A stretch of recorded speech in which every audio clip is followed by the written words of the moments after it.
Oh, look at that. We almost missed Carissa. Hi, Carissa. How you Hello. doing? Good. How are you, Ruben? Good. And I am great. Having my little glass of red wine, hanging out. I'm excited for the show tonight. Thank you for co-hosting and filling in this like we did during the pandemic and, move on from that. How you doing tonight? It's giving me flashbacks of the pandemic. I mean, the truth is the pandemic's not over, but yeah, I think that this was probably one of the highlights of that time was being able to share this virtual space with you and a bunch of good folks out there. So Yeah. thanks for having me back to my roots. Yeah. So I'm excited today. It's National Poetry Month, as you know. Yes. You know what I mean? And so we have the Sacramento Poet Laureate today and the Stockton Poet Laureate today to bring on some good words and some good wisdom, some good vibes. Andru and Tama will be here tonight. Mm-hmm. I will attempt Tama's last name in the middle of the show, and I feel comfortable. So, you know how I mess up names, though. But I have a question for you. Yes. So, like, Poetry Month, right? Did you know that April was Poetry Month? Yes. Okay. And what does poetry mean to you? Words that make me feel good. Just words. Now, and that's the thing too, is like poetry, because I remember asking Andrew, I'm like, because I used to be in a band and we used to sing songs.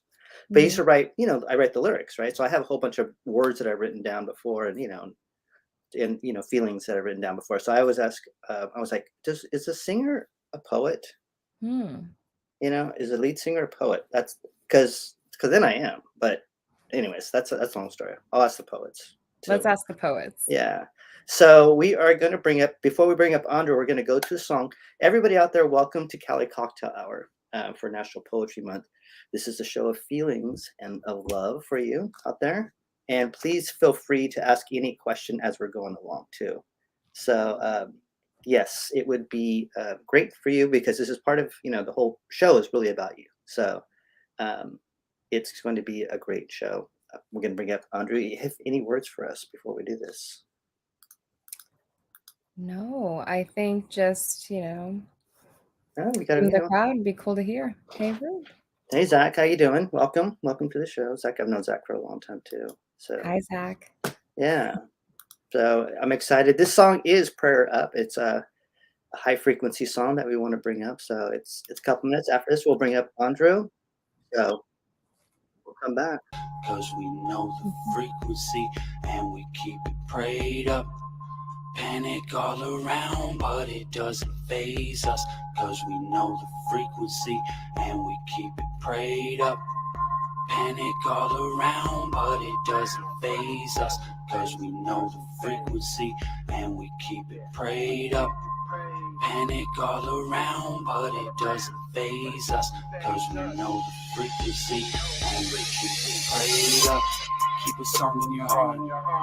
Keep a dance in your spirit and don't let the fear whisper into your ears. Turn the music so loud you can't hear it. Creation has plans for us. Nature is only love. Nature is only love. Nature is only love. Love is my nature, so I'm here if you're lonely, love. They say if you don't know cage, then you can't know free.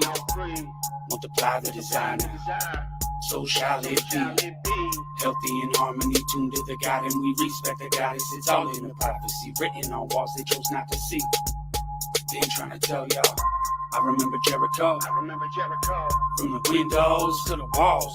Just in case gravity ever let you forget, everything falls. The money isn't real, but the love is plus. We got this endless supply of it. Don't forget when it's dark outside it. Ultraviolet. Panic all around, but it doesn't faze us. Cause we know the frequency and we keep it prayed up. Panic all around, but it doesn't faze us. Cause we know the frequency and we keep it prayed up. Panic all around, but it doesn't faze us. Cause we know the frequency and we keep it prayed up. Panic all around, but it doesn't faze us. Cause we know the frequency and we keep it prayed up. And we are coming back.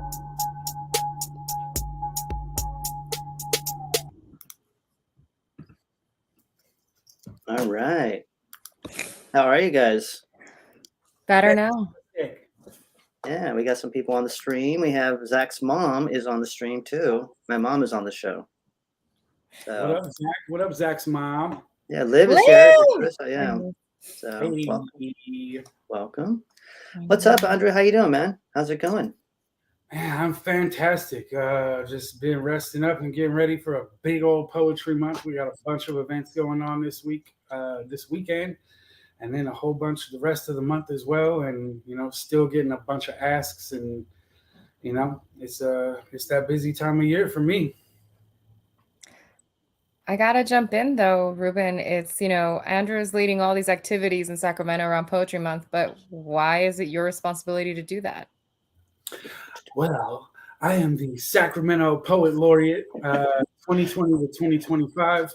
Also, the city's youngest poet laureate in history, which is a claim that I like to yell about now because I feel old.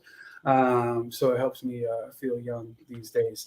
But yeah, it's been one of the biggest honors of my life. When I was young, I had doctors tell my parents that I wasn't supposed to make it to this age. And one of the things that really kept me going was I fell in love with poetry, and I always wanted to be a laureate. That was one of my life's goals. So here I am living the dream. So you always wanted to be a laureate. What does it mean to be a laureate? That means that you're the go-to poet for the city. I'm the city's official poet. Nice. I'm not even drinking tonight on Cali Cocktail. I'm gonna drink for you on that one. So yeah, I'm the city's official poet, meaning when there's, when the mayor needs a poet, when any of the council people need a poet, and mostly when the poets need an advocate. That's really where I feel like my job is to advocate for the poets. I'm the one who's yelling that y'all need to pay poets for the performances. We're not just up here doing 3 minutes of work. There were at least hours, usually days and weeks that went into writing the pieces that we're creating. Just advocating for the arts as a whole, but definitely for the literary arts especially. Nice. Hey, we got Paul Willis here for you. Hey, all dope. And we have another one from him. Nice couch, Andru. Hey, he knows I'm redecorating my house right now. Yeah. So I just, the wild thing is, so I'm not drinking tonight because I have a morning news spot early tomorrow. Mm-hmm. But you call yourself a poet? What's up with that, dude? Wait, what? So proud of you, Andrew. But I did Scotch guard this couch today, and I think I'm going to be really high off these fumes by the time that we're done with this show. Yeah. Right on. Hey, let me ask a question. Go back to the song that we just heard too. What was that? When did you write that one? Man, I wrote that a little bit before the pandemic hit, and then the pandemic hit, and it just felt like it really, was something that people needed to hear. Because there was panic all around, and we did need to keep our prayers up and our frequencies right. So there's also an antiviral frequency laced into that song underneath the beat. So I put it out as something originally, that was the one verse, but there's a whole nother 16 bar, 32 bar space for rappers, and I put it out for my hip hop community to if you need something to sit and write to. Pop this in your ears, and it's got that frequency in it that'll help keep them healing vibes going. You know what I'm saying? Also, shout out to Soul Collective for the healing vibes as always. Yeah, I like that. I like the sign. Got some for this weekend for Saturday, so picked up some help from the Soul Collective fam as always to make things look good. So I like to say, courtesy of Soul Collective, the healing vibes as always. Right on. And we'd like to thank everybody for coming to Cali Cocktail Hour. And like I said, the show is yours. So if you have any questions, please put them in the stream or put them in the comments and we will read it to them. And also we have a special guest too, Andru, a little bit about Tama. Yeah, absolutely. So Tama is the Stockton Poet Laureate, also the founder of With Our Words, which is an amazing organization that does youth poetry out in Stockton and really just introduces the power of poetry to young people. Tama is just one of my favorite human beings, period, as well. Someone who's been a sister to me in all of this. I wasn't I wasn't welcomed in all of the circles with such open arms when I became poet laureate. There's a sector of old white academia that wasn't big fans of me. And in that time, Tama was someone who I really was able to reach out to, who really had pep talks for me and kept me going. So she means the entire world to me. So I'm really excited that this Saturday we get to bring Tama to Sacramento alongside the California State Poet Laureate. And we got not one, not two, but 3 poet laureates for you on Saturday. Yeah. Wow. Is that three laureates in one building? 3 laureates. We can't even I'm sorry, I was supposed to be part of the commercial. You got 3 laureates. Because there's 3 laureates. We can't even fit in the same building. I know. So much poetry. I know. I'm like, do you guys open a wormhole if you're all in the same space at the same time? Like, are there rules around that? I mean, everybody has to speak in You rhyme. have to challenge each other in a duel? Like, I just want to know. Well, if you're at the event, you have to speak in rhyme. Is the whole thing about when there's anytime there's more than 2 laureates, everyone has to speak in rhyme. I don't make the rules. You know what I mean? I'm just here. Well, before we bring Tom on, I also want to acknowledge Carissa, because we met at the Latino Center for Arts and Culture at one of my mezcal karaoke nights, and then she pulled on to Cali Cocktail, but now she is the executive director of the Latino Center for Arts and Culture. So when you say mezcal karaoke nights, was this an official event or just one of those nights that Ruben was drinking mezcal by himself and doing karaoke? Actually, this was an official event. it was after, yes. Yeah, for once. But now it's like, I mean, I find karaoke to be a healing art. So, but I think there's a lot of connections that one can draw from this. But no, I think, if we know Ruben knows how to create the vibe and knows how to create spaces where people can be vulnerable and share and express creatively. So that was one of the first moments. But I think, and mezcal is always there, for sure. But I think for us, it's like a pre-Hispanic, current and future experience that we integrate into our spiritual practice. We may call it karaoke, we might call it poetry, whatever it may be. But these are, and I'm going to ask you about this, Andru and Tama. It's like the role of the poet in society. I want to hear it. And what does it look like now? But especially, what is the role of someone making an ass out of themselves on stage singing Linda Ronstadt? We're out there expressing the times. But no, it was beautiful meeting Ruben. Then during the pandemic, as we know, we were all managing, but we were also figuring things out and also really getting to know one another. And actually, Andru, that's when I met you, was actually on Cali Cocktail Hour during the pandemic. And we were sitting in front of this screen. And those were our first conversations. So meeting you out in the wild was actually interesting. Yeah, absolutely. And I just want to piggyback on Ruben's thing. Like, Carissa is one of my favorite superheroes in the city right now. Anytime that we got to be in a meeting together this last week. And just the power that you bring and the voice that you bring is super important to the city. So, here's your flowers. Virtual flowers. Absolutely. I'll rest on my laurels from the Laureate. There you go. And I also do pun competitions, so don't get me started. But I love words. All right. So let's see. I call my mezcal tequila, but I like the way you think. Oh yeah. We should hang out. Yeah. So after all this, I've been waiting to talk to Tama because I couldn't talk to her backstage. I wanted to be natural and find out things like everybody else will find out tonight. Mm-hmm. Is there any drum roll you can do for? There you go. See? Oh, snap! Drum roll? Is this a drum roll? Snaps. Yes. There we go. And snaps. The Greenwich Village snaps. There you go. We're gonna put it up here. There you go. Mama! Switch. Hello. How you doing, Tama? I'm doing well. How is everybody? Good. We're waiting. I still have some cat questions, but we're going to wait till later on until we get to the middle of the show. And I'm drinking, so. That's right. Say, Andru? It's going to be that night. It is that night. I just put it in a mug to be but it's spicy water for sure. This is a show about feelings, and if I drink too much, y'all gonna hear way too many feelings out here. You know what I mean? Gotta keep it toned down. Well, yeah, it'll be okay. We got this. Yeah, you'll be good. Yeah. So Tama, thank you for coming on the show and letting us talk to you and get to know you a little bit better too. I saw a couple of videos on YouTube, but was going to wait for those until later on to ask you a couple of questions. But everybody, I will do as many poems as you want in order to keep you from showing a video. oh, okay, yes, okay, that's perfect. I love it. So we'll have it live.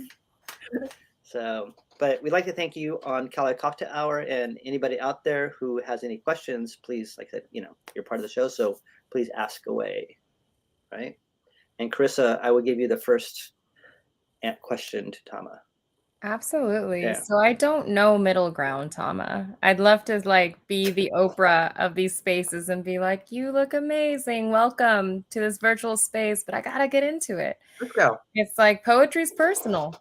And every poet is, just expressing themselves in so many different ways. But to be a poet laureate, and I know that every city has its own form of developing this role. Not all cities are consistent in this space. Sometimes there's a nomination, sometimes someone chooses you.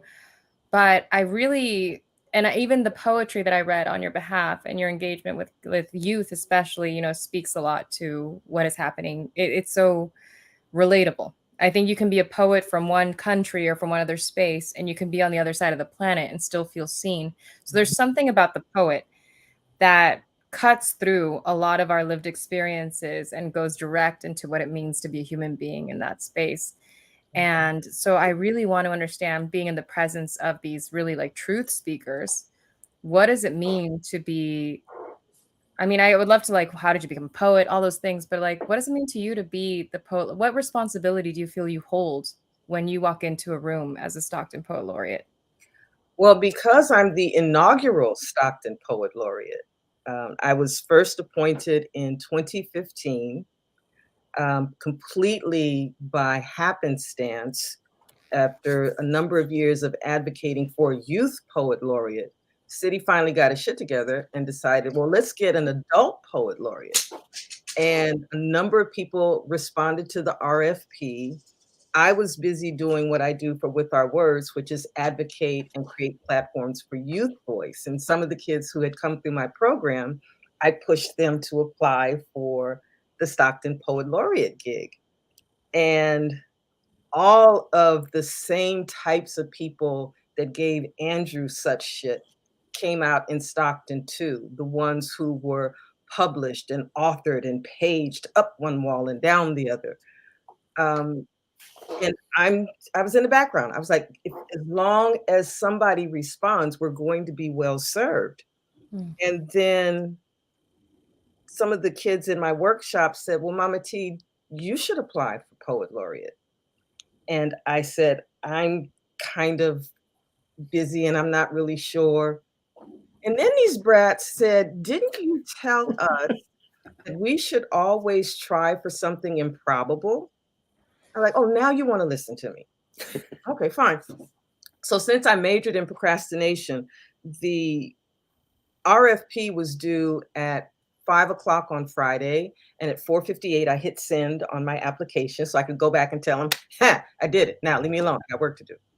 And they called me for an interview because they said they'd heard my name from about 5 or 6 of the candidates. And so they wanted to talk to me.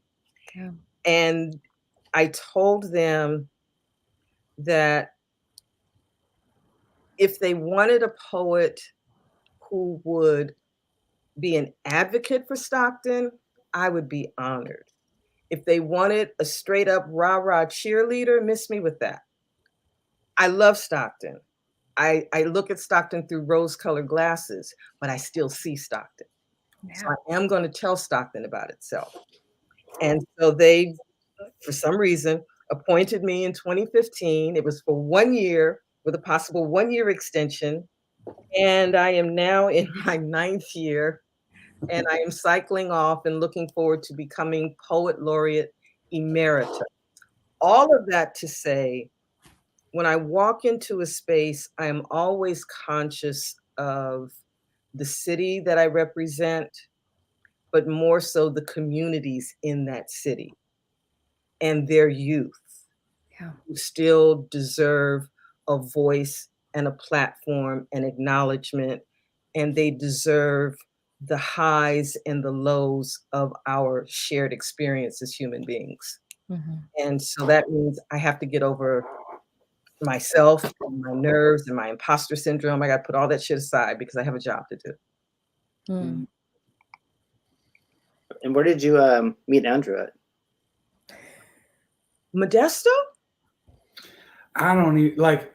So my best of friends. I can't tell you where I met them or when I met them. You know what I mean? Like I have no bearing on whether we met in person, whether I found you online. I feel like a lot of the kids that I work with kind of knew of you. And I come from Stockton. I grew up, well, not come from Stockton. I grew up in Manteca and spent a lot of time in Stockton. In fact, the first time I ever touched a mic publicly was in a space called the Caffeine Den in Stockton many, many years ago. Yes, on the Miracle Mile. Yeah, absolutely. Yeah. And I got up and did my poem for the first night, shaking and like voice shaking, hands shaking, and got up and did it. And when I got done, someone in the crowd said, "Where have you been?" And I was like, "Oh, I belong. Like I'm all right at this." And that was one of the things that like really made me continue with the poetry. So, you know, I have roots in Stockton. I got a lot of people in Stockton. So I can't nail down where exactly me and Tama met or how long it's been, because I feel like it's like we grew up together. Yeah, after a while, when you look at a tapestry, you can't really isolate the threads. You just gotta take the whole thing. That's me. Yeah.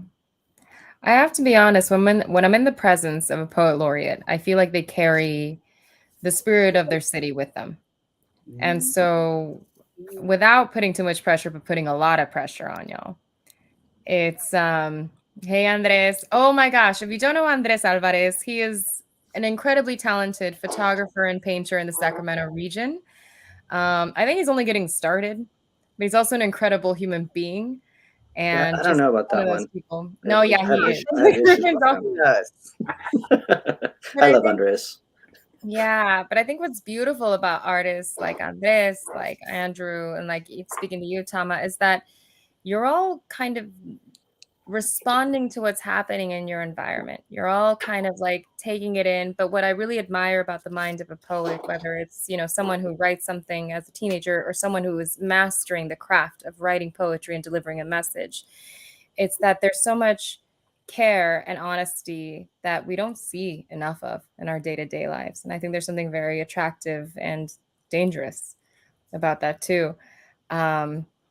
So Tama, like even as I hear you're using the words advocacy, you're using the words like platforms, and you're like, it's not just to what most people think is poetry is a sentiment or poetry is like someone who knows feelings. It's like poetry is subversive. Like poetry has been integrated into revolutions for a long time. And even the role of the poet laureate stems from like Greco-Roman times, like way before. What was the role of the poet in society? Like, what is when you like even putting your imposter syndrome aside, putting all these different things aside, what do you feel, you know, if you or you whatever you need to do, but to be present for this moment, what does it mean to really be a poet laureate? Like, what does it mean to the city, and what kind of, if you could tell your friend who's going to be the next poet laureate, this is what is on your shoulders, this is how you should guide yourself, what would you tell them? It is a working position. Mm. Even though the ancient image of a poet laureate was someone that had a laurel wreath, you got to take that wreath off, pick up your pen, pick up your hammer and chisel. It's a working position. If you're trying to become a poet laureate just so that you can say, I am poet laureate, yeah, you're going to have to do something else, because there are communities that need voices, that whose struggle needs the words and the gifting that you have, so that you can tell their story in a way that has impact and longevity and results. That's our job, to use our sawtooth tongues to cut through some shit if we have to. That's why I fuck with you. You're so do you teach a lot of youth, right, Tama? I do. Yeah. And how do you, like, let's just say for me, when I was a kid, of course, dyslexia wasn't a known thing back then, but so I was shy, right? And I could write some stuff too when I was a kid. But as far as that, like, people, like, how do you get, when you find a child that, that has, I think all children have talent, but how do you get that out of them? Or how do you make them feel like they can write, or what's the inspiration behind that? A couple of things. I have this, and Andru has the same thing. You have this tuning fork, you have this radar inside you, and it may not be a complete poem. It may be a fragment of a poem. It may be something in the delivery, but something will resonate. And you know that that kid is someone that you are going, I mean, it's like God saying, you got to get that one. And so with the reticent ones, having icebreakers, having group exercises, so that they don't feel like it's this whole thing is on you. The spotlight is on you, and you have to come rise to this occasion. My favorite icebreaker with little kids, big kids, adults is my Pledge of Allegiance icebreaker. And because everybody's been indoctrinated, so we know the Pledge of Allegiance. That's something you have in your head, so we don't have to worry about memorization. And so I will have a class stand up, recite the Pledge of Allegiance, and what you will always find is everybody brings their personality down to match everybody else, and what you get is a monotone. And the first thing I say is, okay, that's how I don't want you to deliver a poem. Then I will split them up into quadrants. There's always a group of boys, and I will always have the boys remix the Pledge of Allegiance, and you have to deliver it like cheerleaders. And you've got to deliver it like a Baptist preacher, and you've got to deliver it like a stoner, and you've got to deliver it like WWE, and you've got to deliver it like a boy band, and then you've got to add a piece of personal choreography, and everybody's got 5 minutes, figure it out. And then you bring the groups up one by one. They've already built community because they've been given these labels. They already have the memorization, but being on stage in front of the class, they have strength because there's somebody to either side of them. And then they rise to the occasion every single time. And I find that the reticent ones will find their voice because they have community. That's just the easiest way for me to get them started. What about you, Andru? You're being real quiet in the corner now. I'm Tama's biggest fan, so I'm just I'm tuned in like everybody else is. I think for me it's important to, everyone has a story. Right? That's what poetry is telling your story. It's really diving in to figure out what your story is. I think the poet's job is to really distill the bigness of life into these bite-sized morsels that we can understand. And I think a lot of times when I walk into a classroom and I find those kids, it is about just tell me your story. It doesn't need to be broken down with line breaks this certain way, and it doesn't need to be formatted like this. I'm neurodivergent, and I try to make space for those kids too. If you could doodle in my classroom, you know what I mean? Like you don't got to have your eyes on me the whole time. And just, I find making space for people to tell their own story in the way that they tell the story. I'm a big believer in being the poem and not writing the poem. And just encouraging young people, especially, because I know how many people, when I say I'm a poet laureate, a lot of people go, oh yeah, I know I'm not really into poetry. And I'm like, oh, somebody traumatized you. Like somebody hit you with that Walt Whitman and beat you over the head with it. And, there's nothing wrong with Whitman, before everybody starts writing in and telling me about I was gonna have but like, it doesn't relate in the same way, you know, like I was on the phone today with somebody talking about how if I walk into a classroom, a high school classroom right now, and I say, who's your favorite poet? Most of the kids can't give me a poet, but they can give me rap lyrics up one side and down the other. And poetry as a whole has kind of been disrespectful of hip hop and hip hop Yeah. culture, and the way that, like, you know, the rappers are the poets of this generation. I think it's making that connection personally to, like, let's find the poetry that's already in your life. You know, I had a early on in my teaching career, I had this lesson plan where I was juxtaposing Tupac and Dylan Thomas, and it was going to be the best, like, Dangerous Minds lesson that's ever been created. And these kids were not interested at all in what I had to say, and they really, like, put me through the ringer. And it took the full circle of talking to some of the educators that I knew, and they said, those teachers gave you the shit advice. You got to teach the kids where they're at. And so as soon as I went to the kids and said, what are the poems that y'all know, right? Like, who are the poets that y'all are following? And it was the rappers, it was the singer songwriters, it was the musicians a lot of time. And being able to break down, okay, cool, let's find the literary devices in these poems and in these raps. And then, you know, that opens them up to being able to go into some of the more classic literature and literary styles when they feel like there's a place for them and that they're reflected in the curriculum and in poetry. Because a lot of times it's easy for them to feel left out when we're teaching, you know, some of the classics, and they're like, I don't see myself in this. So I try to find an entry point where young people can see themselves in the poetry, and then be able to work my way backwards into some of the more classic literature. Yeah. I always tell people I can get all of my kids to read Cornel West, but I got to start with Kanye first. Fire. I appreciate you sharing that, because I think, like, for a lot of some of us walked away unscathed to some extent, or with this, like, you know, desire to learn more or really embrace poetry. But for a lot of my friends, even, they always saw it as like, oh, it's, you know, Carissa being sentimental, or like, you know, she just has this, you know, and it's like, no.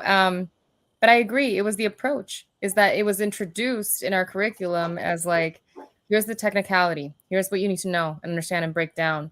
And then you're right, to some extent, exposing even the like racial undertones of the way we're educated. It was white, old poets. I read T.S. Eliot, and I was like, cool, now I got to learn all these different things about how to read his poetry. But like, I'm investing a lot of time learning about people who are not like me.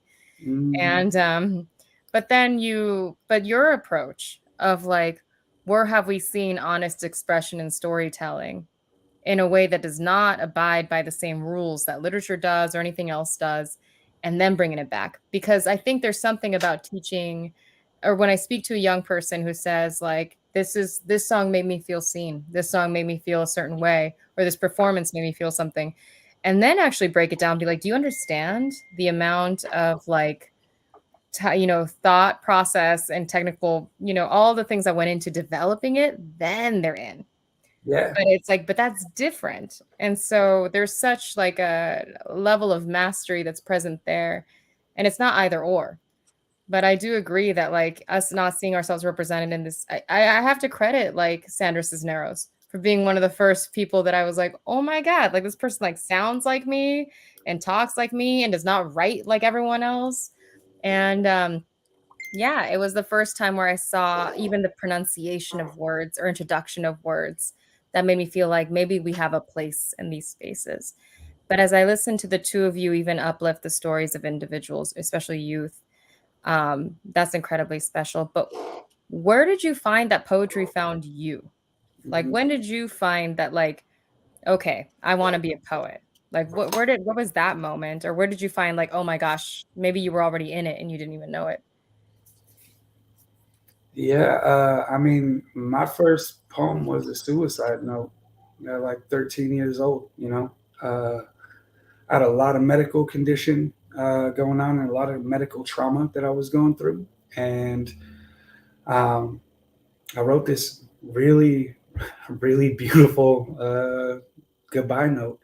And upon reading it, I was like, wow, this is powerful. This is beautiful. I felt deep and talented when I wrote this thing, and was like, yo, I think I'm gonna stick around. Like, I think this might be my thing, because, you know, because of my condition, I wasn't good at sports. I didn't excel in a lot of the ways. I had a hard time concentrating in school. But you know, this poetry thing had room for me, and this writing thing had room for me. And so for me, the first bunch of years of poetry was all therapeutic. You know, I wish I would have had someone like Tama. I wish I would have had an organization like Sacramento Area Youth Speaks. If I would have had elders, you know, my dad wrote, and that's where a lot of that comes from for me. You know, I like to say, Pops gave the sermons and Mom led the choir. So this is what you get when it's half and half. So in that way, both of my parents were poetic. But it was therapy for a long time. And then it kind of, you know, again, I go read at this open mic in Stockton at the Caffeine Den, and that's where someone validates that, like, yo, this thing that you've been working on, like, you all right at this, you know? And then I ended up in Pacifica. I must have been 20 years old. And had been, like, you know, kind of working out slam stuff for a while. And I got to open up for Jack Hirschman, who was an amazing beat poet. And the guy who was supposed to go after me was just like, I always heard that you don't follow kids or animals, but no one told me about Andru Defeye. So I'm just going to forfeit, and we're going to go right to Jack. And when the event ended, everybody was trying to get, you know, autographs from Jack or whatever. And Jack came and found me, chain smoking cigarettes at the time, and was like, you have the makings of a revolutionary poet. And that was something that carried with me from then on. You know, you couldn't really tell me that I didn't have the makings of a revolutionary poet, because a revolutionary poet told me that. So, you know, that's the kind of the origin story. And then that's also part of why I make it a point to, like, find the young people and be like, yo, you got this. Like, you have it inside of you, because I know what it means when somebody gives you that vote of confidence, that it can really shift everything. You know, the other important part of my story is 17 years old. I'm at a continuation school. I'm constantly getting kicked out of class because I write in this little book that I have, and I interrupt class, right? I have a teacher named Virgil Doogie who says, what are you writing in that book? I say, you're not allowed to read this book. It's my unabridged diary. And he says, I'll give you credit for it in my class. So he takes my book home. It comes back with a bunch of poems shoved in it of his that were about the divorce he was going through with his wife, and all this really personal stuff that he could have got in trouble for sharing.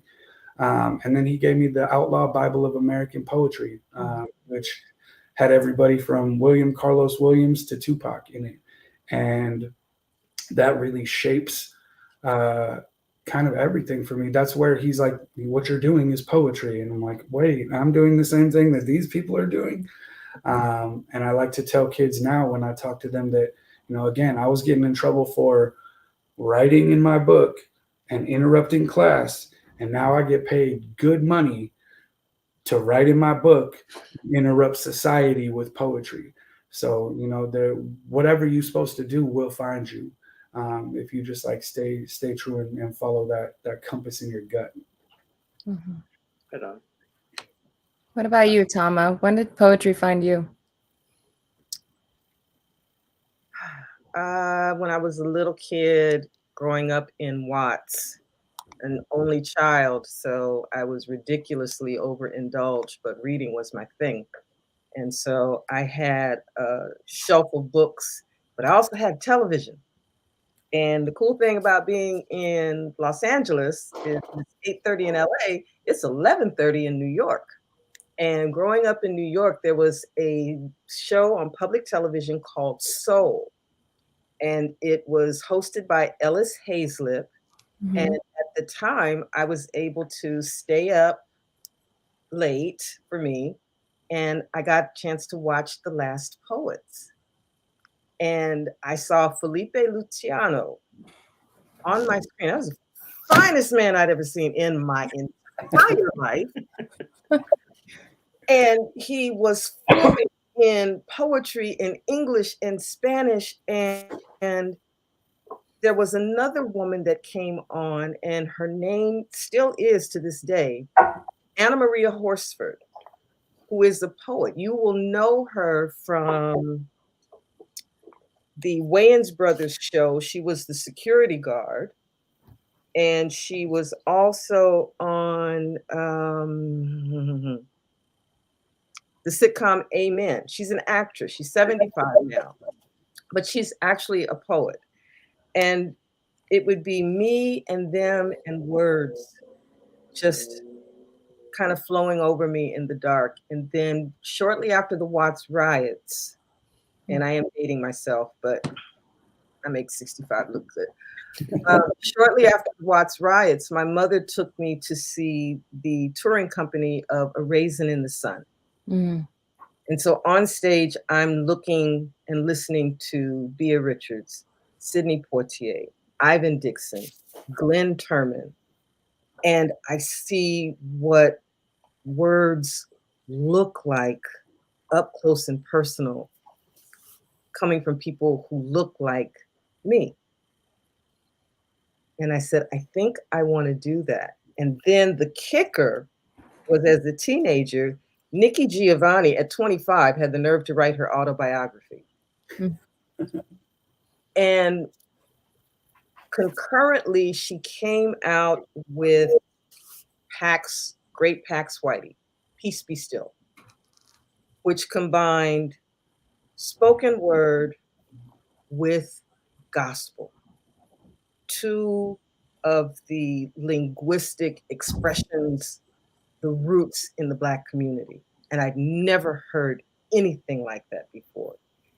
And then I knew that I wanted to do something with words that would move and reaffirm, and if at all possible, and God loved me, just flex just a little bit. So where do we get to see you two this weekend? That's my question. This Saturday, you can catch us at the Sacramento Poetry Center, address right there on the screen. And we will be sharing the stage with the California Poet Laureate, Lee Herrick. It's going to be an amazing time, and there will be a bunch of other special folks from around the city, because we included everybody.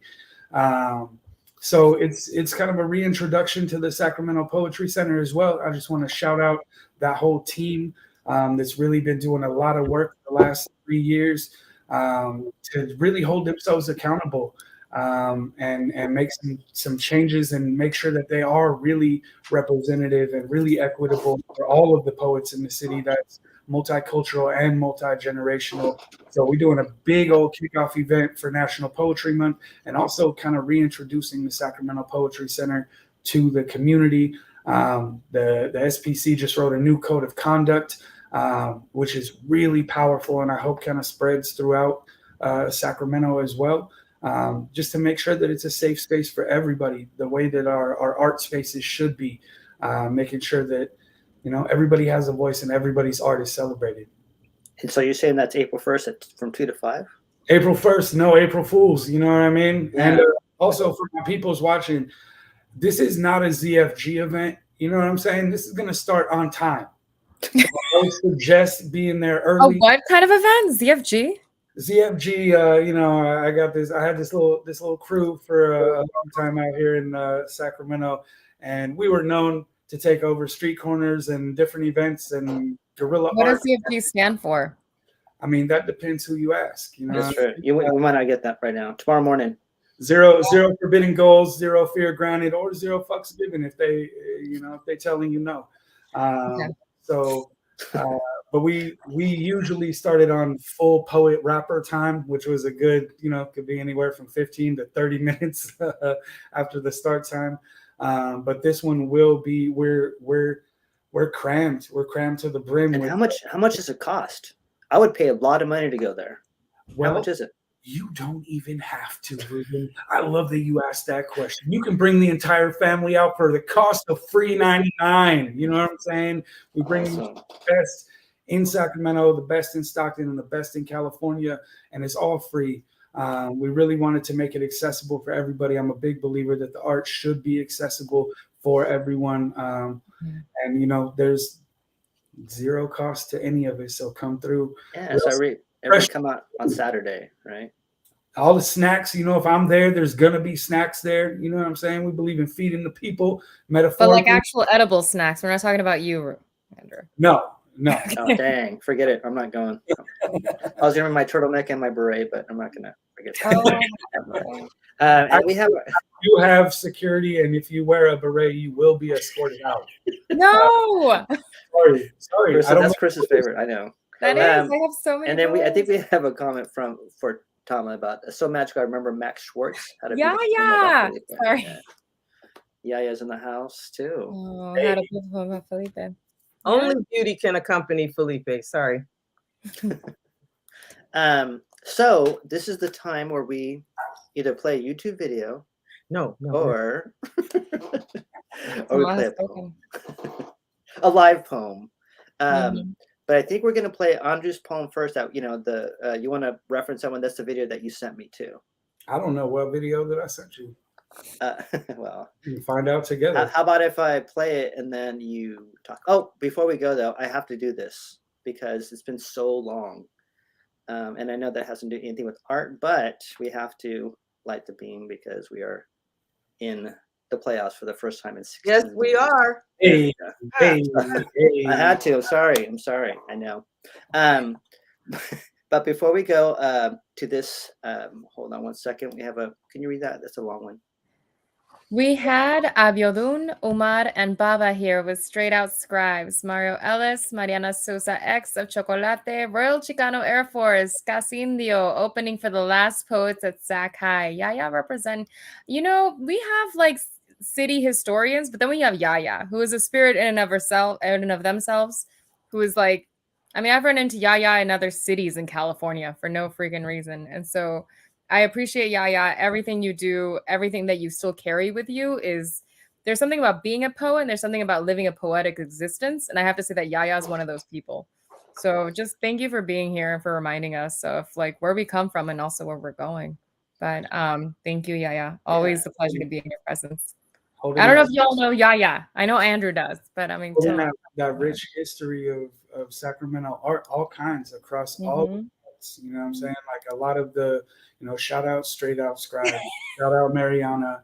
You know, those are legends out here as far as the poetry community goes. So, Yaya been making it happen for a very long time. I feel like Yaya came out the womb because Yaya ain't that old. You know what I mean? I'm not even trying to like make it feel like Yaya is that old. Yaya just been like making it happen since they came out the womb. So, you know. So Yaya took me under her wing last year for my first show when I quit my job and decided to become an artist and a smooth Cuervo, which is crow, you know. But we're going to go back to the poem is Recovering Racist. Ooh, I love this one. So I wrote this one. The Sac State asked me to do a piece last year for their anti-racism convocation. And I was sitting and talking to some of my young life and was like, you know, what do I say here? You know what I mean? Because I really want to speak to the people who look like me and be powerful in here. I think, you know, I hold the belief that like the majority of work to end racism is on the people whose ancestors helped build the foundations of it. And so, you know, when we started talking about it, we were just talking around, you know, the same way that like addiction runs and you're in recovery, you know, because I don't, you know, a lot of times people will be like, well, you're the example of an ally. And I'm like, nah, I'm going to tell y'all right now, I'm going to be real vulnerable. I wrote a poem a couple years ago that was about Africa and the way that we had treated Africa. And I sent it to one of my young life and they said, yo, what is this shit?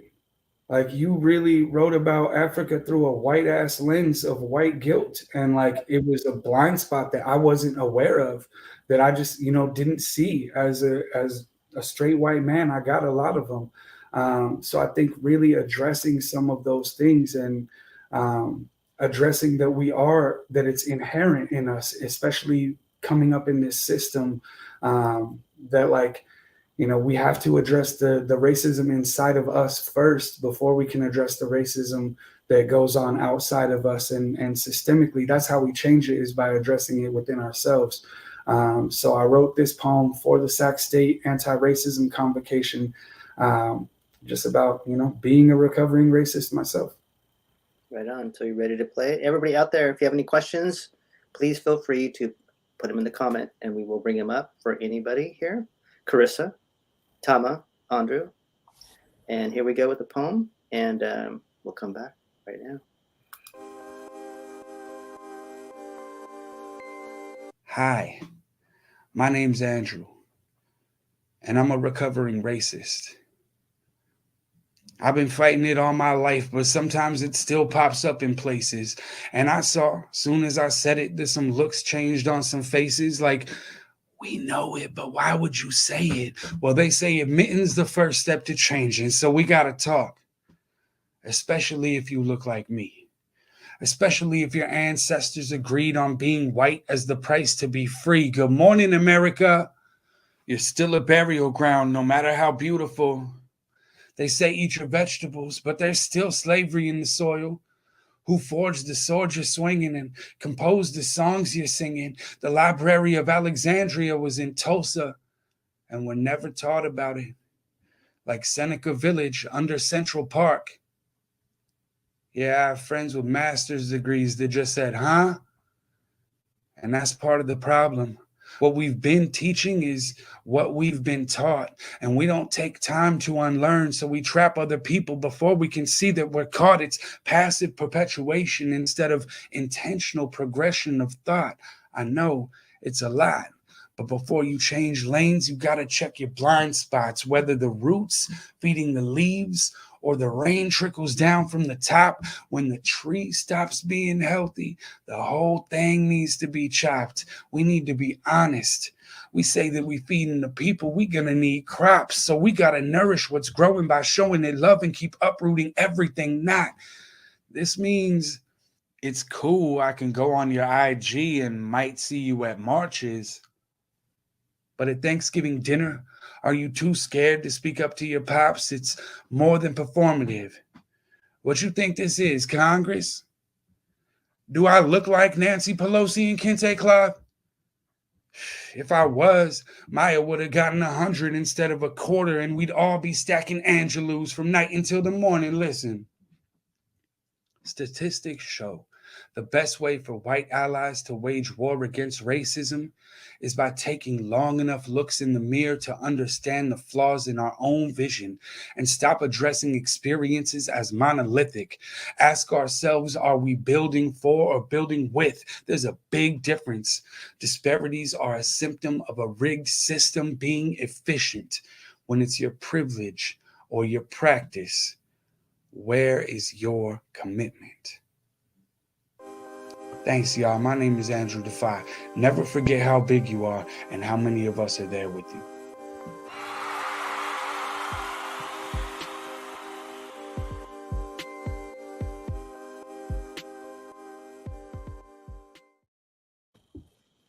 All right.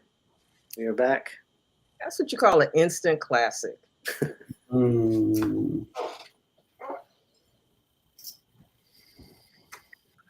love that poem. And the non-words speak a lot tonight. That was great. I mean, you know, I think you've told me the story about this before too. Yeah, it's watching it is a lot different too. You know, second time around too, because you know I watched it a couple of times before I put it up when you sent it to me too. So it was interesting. I got asked to be on a podcast with a white gentleman who was like, "Yo, I was only halfway paying attention to the convocation, and then I heard, 'Hi, recovering racist,' and I immediately like tuned in." And just the way that it hit really allowed that conversation to happen. So, you know, I think that's what poetry is supposed to do, is spark those conversations, and definitely got to do that. I love doing that poem because it makes people a little bit uncomfortable. I like being in rooms where I feel like my fam of color, a lot of times, like their shoulders are up here, especially in some anti-racism spaces, Yeah. because it's like, what are these white people going to say on a microphone? And I like that one, especially because I watch the fam of color, I watch their shoulders come down, and I watch all the white people's shoulders go up. You know what I mean? And I think that we need to be uncomfortable. That's how this racism shit gets fixed, is by us being uncomfortable and taking uncomfortable steps, and uncomfortable looks at ourselves. So, I'm real proud of that piece. Yeah, and Raquel is very powerful, by the way, too. And to Raquel's honor, Raquel Mejia is actually a Colombian journalist and poet in the Sacramento region. And that's And so Raquel she Mejia. really, huh? That's the other Raquel. Our Raquel. No. Oh, it's our other Raquel. Damn it. You know what? But Raquel is a singer-songwriter too. Like, I don't know. They're all creatives. But you're right. It's the wrong Raquel. But I don't know. I'm just surrounded by Raquelas. But Andrew, to your point, as I was listening and kind of paying attention to this, it's like I was born and raised in Sacramento. And we tout this idea that Sacramento is the most diverse city in the United States. And yet those of us who are raised in it also know it's probably the most siloed when it comes to these spaces. So even though, yes, you can go to a public event or a restaurant and see a lot of us, the fact is that there's a lot of work to be done here. And as a capital city of one of the biggest economies in the world, it's like we seem to, like, I want to believe that we have this ability to get it right. Like, we can actually really harness a lot of the talent here. I mean, you probably know this better than I do, but Alexandra Hyun was the youngest national poet laureate, or the national poet laureate right now, youth poet laureate, is from Sacramento. And it's like, and she's Asian American. And it's like, and we have this amazing talent in the region and the spaces that we're talking about now. And yet it's like, we don't talk about it. It's like we keep doing the same things we've been doing. And Andrew, to your point about going into a space and presenting as you are and making people feel uncomfortable or comfortable, I've been in spaces with you, professional, unprofessional. I've been in spaces where you have recited things that you have showed your mastery at, and spaces where you just come up with it on the fly. And I just want to know, like, how do you decide? Like, this is the space where I get to enter with something I've been rehearsing, and this is the space where I get to speak from where I'm at right now. I got a spiritual practice that really guides a lot of what I do. Like I said, Pops is a pastor, Mom's was the minister of music. So, we hold a little bit different views on, what God looks like. But I think it is really tuning into the God in you, the spirit in you. You'll get that tap sometimes that it's like, yo, like I've got something for this. I got a poem for this. I can do this recovering racist piece. And other times it's like, there's a passion that comes in just like speaking off the cuff to certain things. So, I tend to really try and just follow that and follow my gut in all things. I'm learning that at almost 40, that my gut is a good compass, and it'll really tell me, like, what rooms I'm supposed to be in, who I'm supposed to be sitting next to, how loud I'm supposed to be, and what I'm supposed to say in some of these rooms. So, I think it's important as poets, as artists, as creatives, and just as human beings that we, like, if you don't have a meditation practice where you can get quiet and get still and really tune into yourself. And, I think we all hold that which is greater than us inside of us, and being able to tap into that and tune into that is incredibly important. So we got a comment here. You want to read that, Crystal? It's more than two sentences. So I've been seeing his comments on Facebook, and I'm always like, is it Hoser or Joser? And I'm like, I'm sorry, you can call me out on this, but I like the idea of Hoser. Agreed, most uncomfortable conversations I've had have been about race, and I agree with need to have them. Bravo, Andrew. I agree with Tama. Instant classic. Oh, that was harkening back to your anti-racist. But here's another one too, though. It's my favorite one. Show me. Laugh out loud. Unprofessional, Andrew. Maya knows. Bring it. So we got to bring it back to I like to be professional in unprofessional spaces and unprofessional in professional spaces. I like to really just make it a mixed bag. But I feel like you didn't cross the like professional line, like, professional unprofessional spaces are for the artist, essentially. I mean, we talk about like literature and stuff, the role of the jester and entering certain spaces. I mean, I remember someone told me this in a meeting today about Oscar Wilde. It's like, if you're going to tell someone the truth, make sure that, make them laugh. And it's like, because your life depends on it. But there's something about the poet, especially being able to express truth in a way that people, theater, any form of art practice, as far as like art. I mean, you actually said it earlier. I wanted to call you in on that, call you out, call you in, where you're like, I am the poem. And I was like, what does that mean? What does it mean for the poet to be writing the poem? But I also wanted to go back to Tama. So if I can do two things. One is, Hey, what about the Tama, artist, man? You know what I mean? Like, so what's going I on don't here? know, man. Like I get It's an art, right? What is? No, it's not. And Yeah, yes, it it is. is, Yeah, right? it Like is. we get to, this is what I love about this space is that like, regardless of Do who we we don't get to are, express ourselves the way we are? What's going on here? like you'd be surprised as like express whom and on behalf. It's like, we talk about spiritual practices and it's like, who do you enter the room with when you're in the room? And it's like we have this individualistic idea that we are the artists, individuals entering the space. But really, for a lot of us, it's a practice that we enter with our ancestors, with the people who come after. And so there are many voices that come through the artist, especially the poet.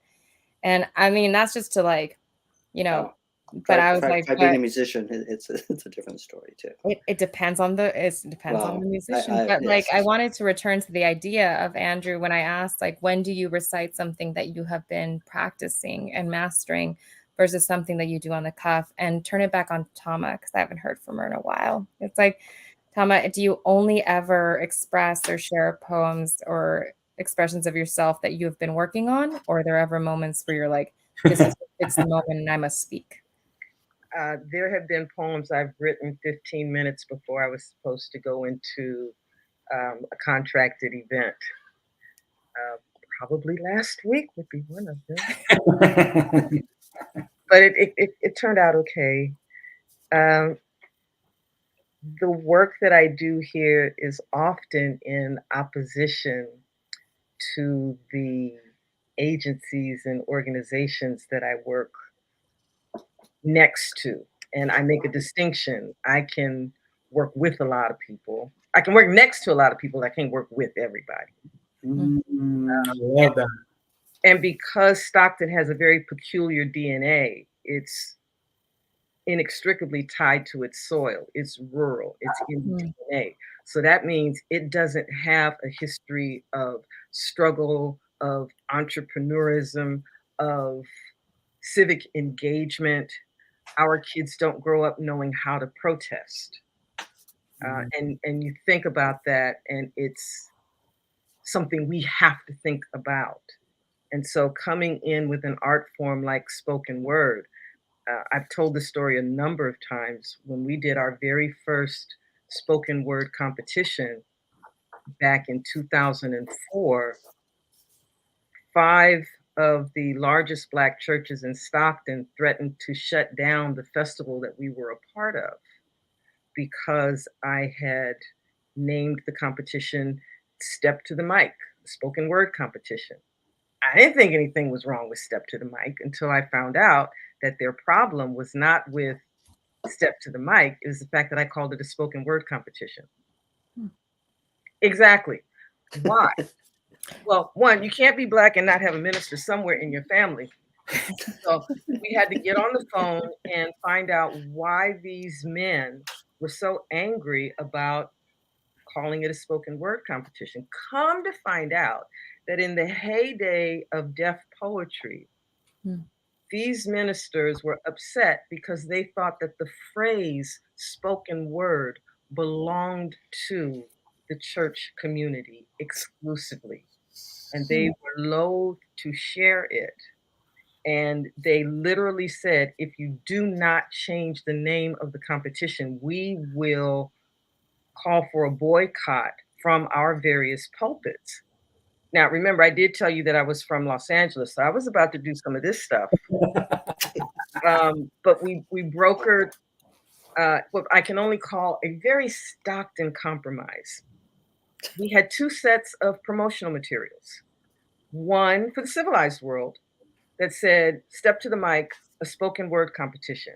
And one set for Stockton that said, "A spoken word / poetry competition." And they said, okay. Now, the caveat for me was you can get this 1 year only, because from here on out, I'm calling everything I do spoken word. Well, one of my favorite quotes is, "If you sit on the bank of the river long enough, you will see the body of your enemy float by." Over the next 5 years, each one of those pastors would come to me to ask me to do spoken word workshops to help engage the youth in their congregations. It's always been a push pull. It's always been a struggle because Stockton isn't naturally a city.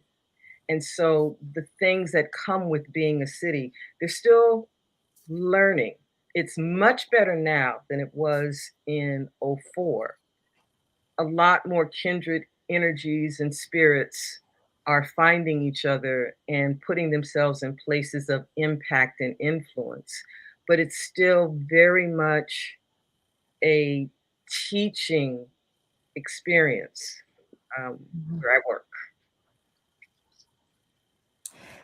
Thank you for sharing that, because I think for a lot of us, we don't know, me included, like the difference between poetry in the traditional sense, slam poetry, spoken word, poetry jams, like all these different spaces of the way that poetry is produced and even shared. And I think that without making assumptions, but just from understanding many different artistic communities, even within those spaces, there's some idea of like which one is like, maybe seen as a different caliber or these different things. But at the very essence of, as I like listen to you, Tama, and I listen to you, Andru, it's like there's this really clear connection between your community and what it is that the stories that you're trying to elevate. And it's almost like doesn't matter. Like it's like, how does it, if you were able to, if someone came to you and said, I want to know what poetry is, like just was told their whole lives that it was not something that they could even be a part of, does not understand it as a concept, has only ever seen it in an academic sense, what would you tell them poetry is? The distillation of life, making the big things and the big concepts and the big experiences into something small and tangible that you can walk away with, that 2 sentences that encapsulate a decade-long learning moral of the story. For me, it's that distillation and purification. Yeah. And for me, it's the story you're telling yourself in your head that belongs on paper or belongs on a microphone. Because Andru will tell you, we run into kids all the time who may not be able to write 5 lines on paper. Talk to them for 5 minutes and they're giving you a chapbook. And our job is just put it on paper. Just start. So Tama, are we gonna hear one of your poems right now? Oh yeah. That's right. Okay, so we were talking about race. I was debating whether I was going to do my transgender poem or this one. I think I'm going to do this one. Give us both, though. Yes. And I was like, wait, Ruben, does it have to be race? Like, Huh? Well, because someone Me? said one of the most difficult conversations that okay. they had involved race. And 2 years ago, when George Floyd was murdered and we all took to the streets, we were marching down to Pacific Avenue and March Lane in Stockton, hundreds of us. And I was with my daughter and we took over the streets and we all laid down in the streets. And she and I were head to head and we were looking up in the sky and there was these amazing fluffy clouds. And I just thought about the juxtaposition of us being able to find beauty in a moment of protest. And this poem had actually come to me while I was laying on the concrete. It's called L'Étoile du Nord. And It's the state motto of Minnesota, and in French, it means North Star.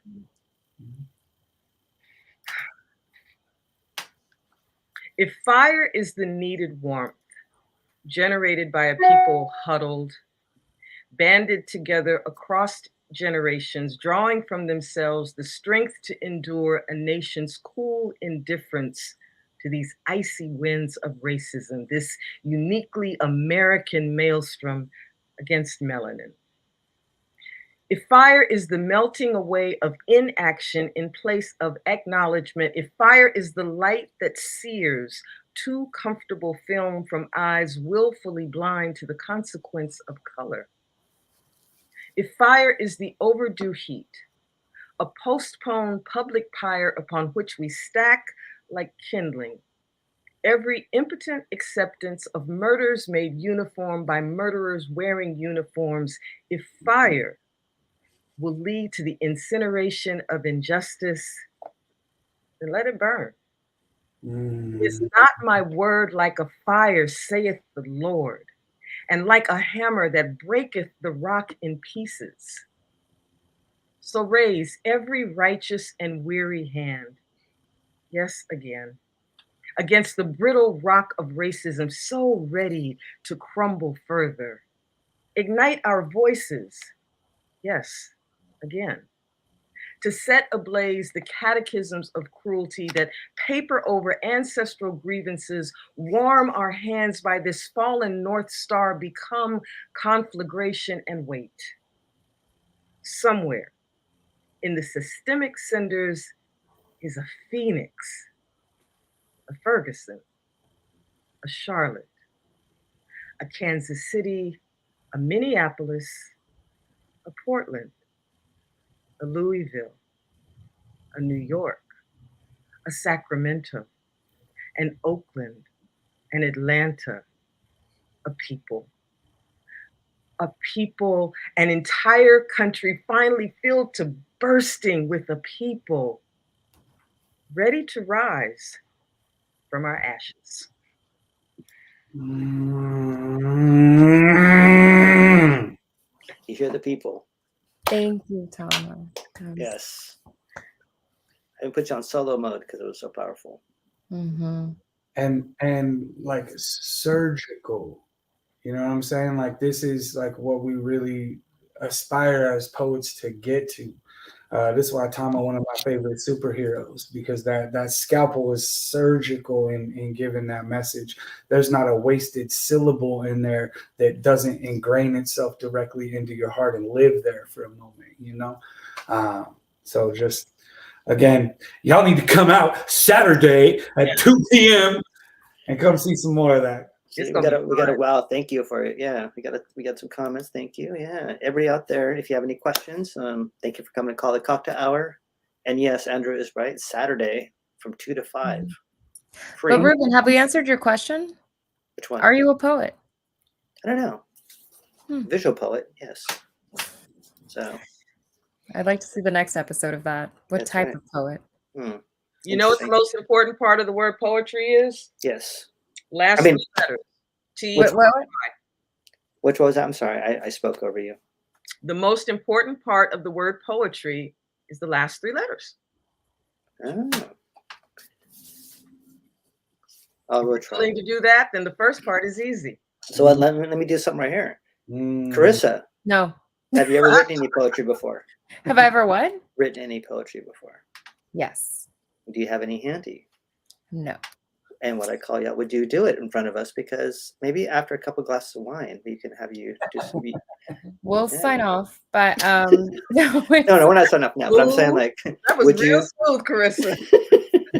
No, I think there's something to be said about, to Andrew's point, was like about where his influence of poetry came from. Was like, my mother's a poet, and my father is a visual artist, but I like to talk about people as the way they express themselves artistically. That's not what they do for their day jobs. Like, my mom's a teacher, my dad's, a construction worker. But the truth is that there was an influence in my household as far as what that looked like. So I learned like the power of the written word and to express in that way. But I think that as I've gotten older and I've actually read more poetry and the way that it presented itself, and whether it was personal or impersonal or a part of a social movement or part of a personal movement as a woman, as a revolutionary, whatever it may be, I think there's a lot of respect in the way it's presented and how, and even the type of poet. And so this idea that the poet is like in community with all these poets, I don't get to make that decision. All you poets are like, it's the same question with artists. It's, what makes you an artist? What makes you a poet? And how do you know? And how do you know you're in community with other poets? And so that's a self-identification. And so for me, the poetry, Rebecca saying poetry gave me the strength I needed to heal from cancer. This is a very personal connection to poetry and what it served. And like we could do a whole day trying to get to know like what poetry and who wrote it and how. And so I think that there's just this beautiful path to understanding what poetry means to you or how it's presented. But I think when it comes to me, and I'm like, I come from a world where I've lived. Yeah, thanks. It's like, I told he wants you to read a poem. That's all. No, I am. But here's the thing. So the personal is political. The personal is poetry. The poetry is personal. It's I have to also, in my own way, demonstrate what it looks like when it's like, this is personal, guys. Like, and it's intimate. And I was like, and to respect it and to be like, I honor this practice. I think it's a beautiful practice. And I would love to be able to like show up as if, and this is why I love karaoke. It's honestly, it's like, this is the most vulnerable you're going to get me. But I think there's something as I listen to Tama and there's this mission that's above herself. And there's this like way that she connects with the youth, the way that she connects with her community and expresses it. And even when you use the term imposter syndrome, I want to be like, what? Like, no, I thought we all grew that, but clearly we don't. Or even as I listen to Andru talking and be in spaces where you talk about things, there is a lot of strength in what you do, a lot of bravery and courage. And I think it just shows up differently. And for me, it's like, these are the pieces that I get to protect for myself. But I will say that this is why I love artistic spaces and poetic spaces, especially because to me, what I hear when I see someone perform or when I see someone write or paint or cook or do anything is they are telling the world, I'm here. This is my story and this is how I express myself. And so the practice of poetry is personal for me, but I will say that I've definitely performed or read at certain places, but it's definitely been after a few glasses of wine. It's like, so it's not happening tonight. But, but that's my personal journey. But I will say that I loved hearing every word that everyone said, and I want to honor that space. And so I just really am grateful for that. But honestly, Tama, if I'm in your living room, it might happen, but it's like not. All right. Well, we almost have. I have witnesses. Very good. Yeah. and let me ask you a question. So I go to a master painter to learn, and he always talks about and I do a lot of digital artwork, so it's really good to learn from different people and different modalities of artwork, right? Because we all think differently. We all have our own visual ways of telling stories, right? Of either word or. But I have, in the past, written things down, and I want to know about how do you write? Do you write with pen to paper or just, nowadays we write, digitally, right, on there? Because pen to paper, it reminds me what Andru was talking about too, about what he wrote down, because, I'll be a little bit vulnerable. So I had a bad time in my life, right? And so I used to write all these notes and told my friend, I'm like, hey, if anything ever happens to me, you'll have a big stack of notes in my closet, right? But one day I wrote what would be the solution to all of it, but I wrote it down in a piece of paper with a pen. And when I read the same thing with Andru, when I read those letters or what the solution was, it really snapped me back out of reality. And so for me, the pen to paper is a very powerful powerful thing that we bring it out of our subconscious, out of our spirituality, out of whatever deep, dark, and dark is not always bad. It's just, we have to live with both, right? We have to be friends with our darkness, which I come to embrace. But also, I didn't realize how powerful it was to write words down until that day. They call it spelling for a reason. You know what I'm saying? Yeah. Like, that's where the magic is. And I'll just say, for me, I love to handwrite something and put a pen to paper. It's not always that way. I don't always have a pen and paper around when the inspiration hits. So the age of the smartphone is great in the way that, when I was younger, I definitely had to carry around a pen, a paper, a book, something to write with at all times. And now it's a little easier when that motivation hits. I can be driving and like, hey, Siri, take a note. Line right here. Oh my God, Siri really just turned on my computer. She's on. I'm doing it. I'm ready. Say her name. She knows. Right. So, but I definitely do believe in writing things down. I had an elder who got on me about not putting a pen to paper because there is some real magic in the act of handwriting. I think Katie McCleary actually just put out a video on YouTube about handwriting and the power of handwriting for a TED Talk. So if you get a chance, check that out too. Yeah. There you go. And then let's we read this from Maya. I'm sorry. What'd she say? Yes. Andru has been such an impactful poet laureate and has been so powerful in disrupting the status quo. I'm hoping the old ways will continue to be dismantled. Fingers crossed. Shout out to Maya. So we also have fact. Oh, sorry. I was on the panel that selected Andru as poet laureate. Did Andru know that? Yeah, because I interviewed him. Well, I didn't know how these panels worked. Yeah, we're learning. Yeah. There was, I think, about 5 of us.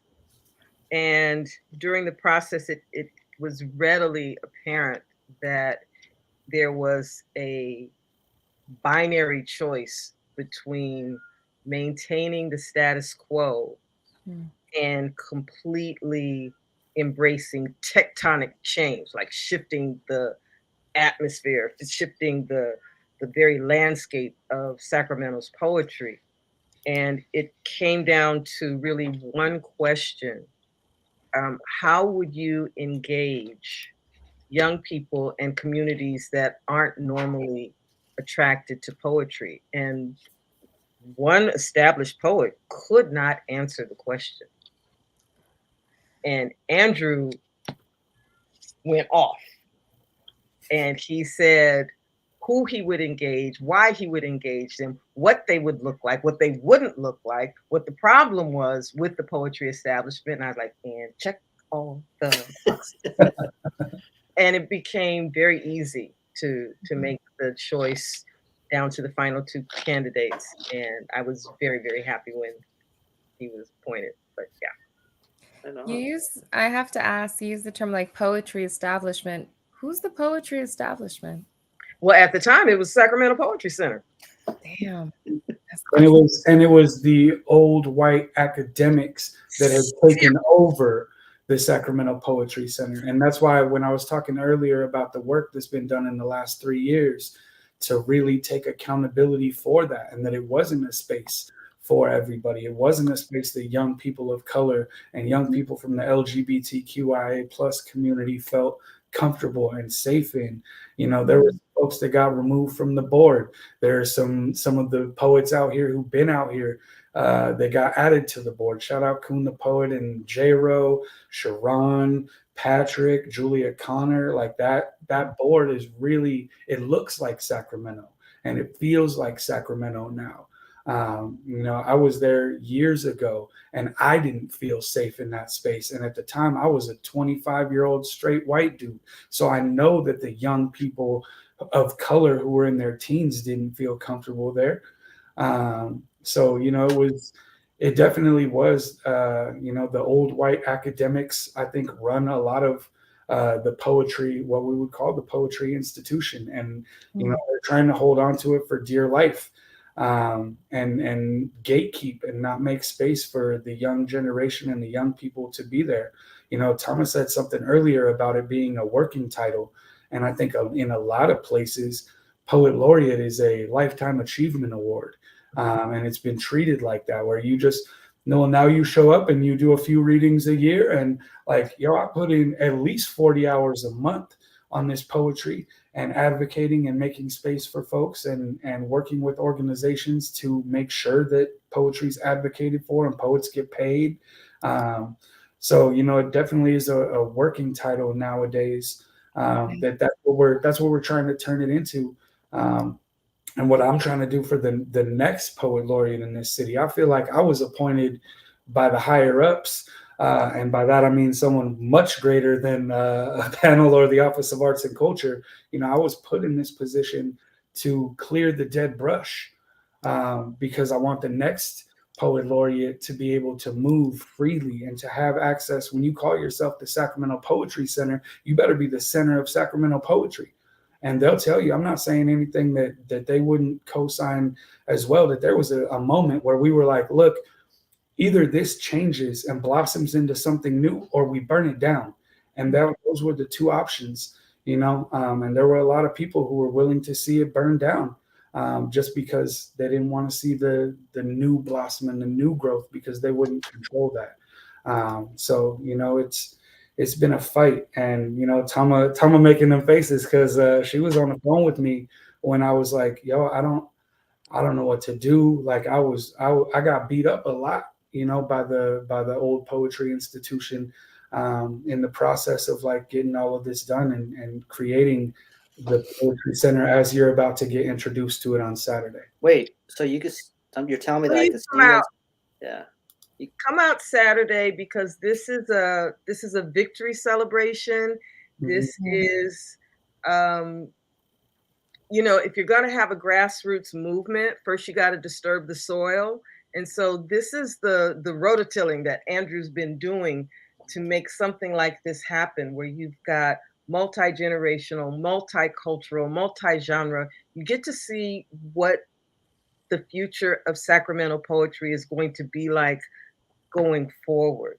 And I think it's going to be a dope evening. Nice. And then on Sunday, which we haven't even talked about yet, we have First Church Poetry. So when we talk about the spiritual and healing properties of poetry, this event was created by myself and Diamond Key. Shout out to Diamond.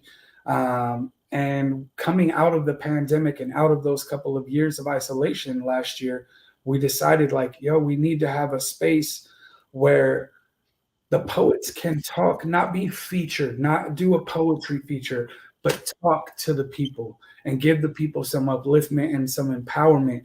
And we do it in McKinley Park next to the Rose Garden, so you can take your shoes off and put your feet in the grass and get some sunshine and let nature heal us as well. And we have you see that lineup right there, you know, from Stan Padilla, who's a legendary member of the RCAF, kicking us off on Sunday. We've got Katie McCleary, the founder of 916 Inc. We've got Estella Sanchez, founder of Soul Collective, Dre-T, J-Ro, Matt, Keon, everybody. And then we end up with the heavy-hitting Stockton Poet Laureate. So, you know, it's going to be a real live series this year. And then so we do a third, our offering. It runs almost like a traditional church. We have music at the beginning and snacks, which is communion. And then we have our speaker who delivers a message. Then we have an open mic, which is like testimony.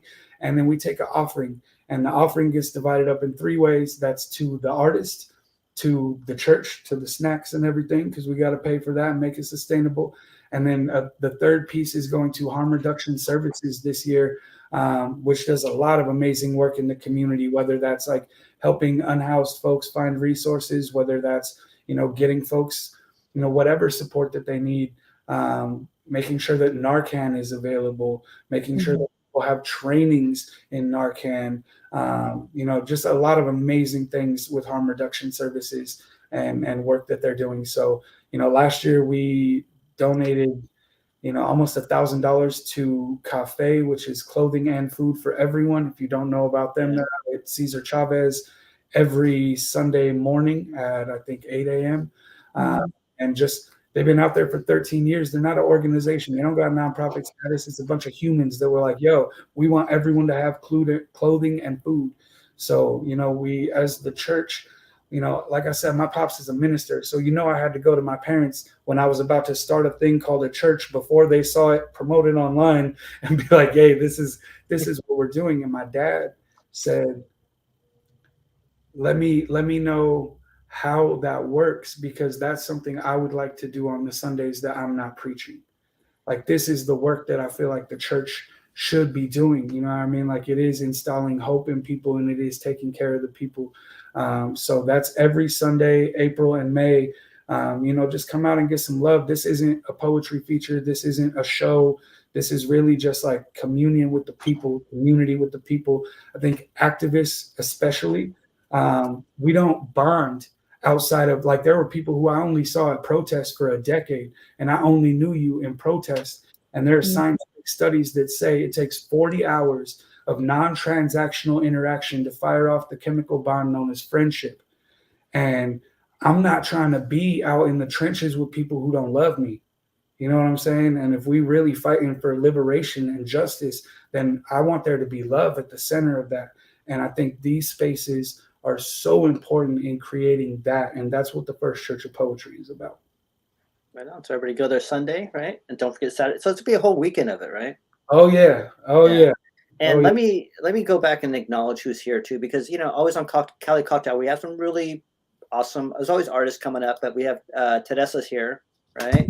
Hey. And then we have Cha-Cha's here. Hey. Oh, Right? Cha-Cha. And then Heather. Hi, Heather. How you doing? Right. Hey. So, you know, and everybody out there, like I said, welcome to Cali Cocktail Hour. It's a great community, and we always have a beautiful conversations. And if you really have any, if you have any questions, please ask them, because, you know, you don't want to hear my questions anymore at this point. So yeah. I'm like a five wines in, so I'm like, hey, so anyway, what about the cat, Tama, that you adopted? The cat adopted me. Say the cat adopted you. And how do I know that? That's the question. But anyways, we would like to thank everybody for coming out and really ask questions for Andru and Tama and Carissa too. So, and I appreciate every one of you coming in here. Yes, Carissa too. But I appreciate, you know, Tama for coming out, and you know, yeah, and we're streaming to 29 different spots tonight. So I'm kidding. That was Andru, thank you. You know about live streaming. Thanks for coming out. And see, Teresa is like, keep doing what you're doing. We're all proud of you. Yeah, and you know, and it's a great conversation, because I don't know any of this stuff, which I like to go and not know about it and learn with everybody else as we go along, because there's a lot of things about poetry I don't know. You know, and I think Carissa, you know, Chris asks great questions. You know, I just said, well, to be fair, there's what I know that I know, what I know I don't know, and then there's what I don't know that I don't know. See? And that's like a majority of the pie, to be quite honest. See, stoked about Saturday. Poetry, I have to be honest, like when Ruben's been doing this consistently for the past few years.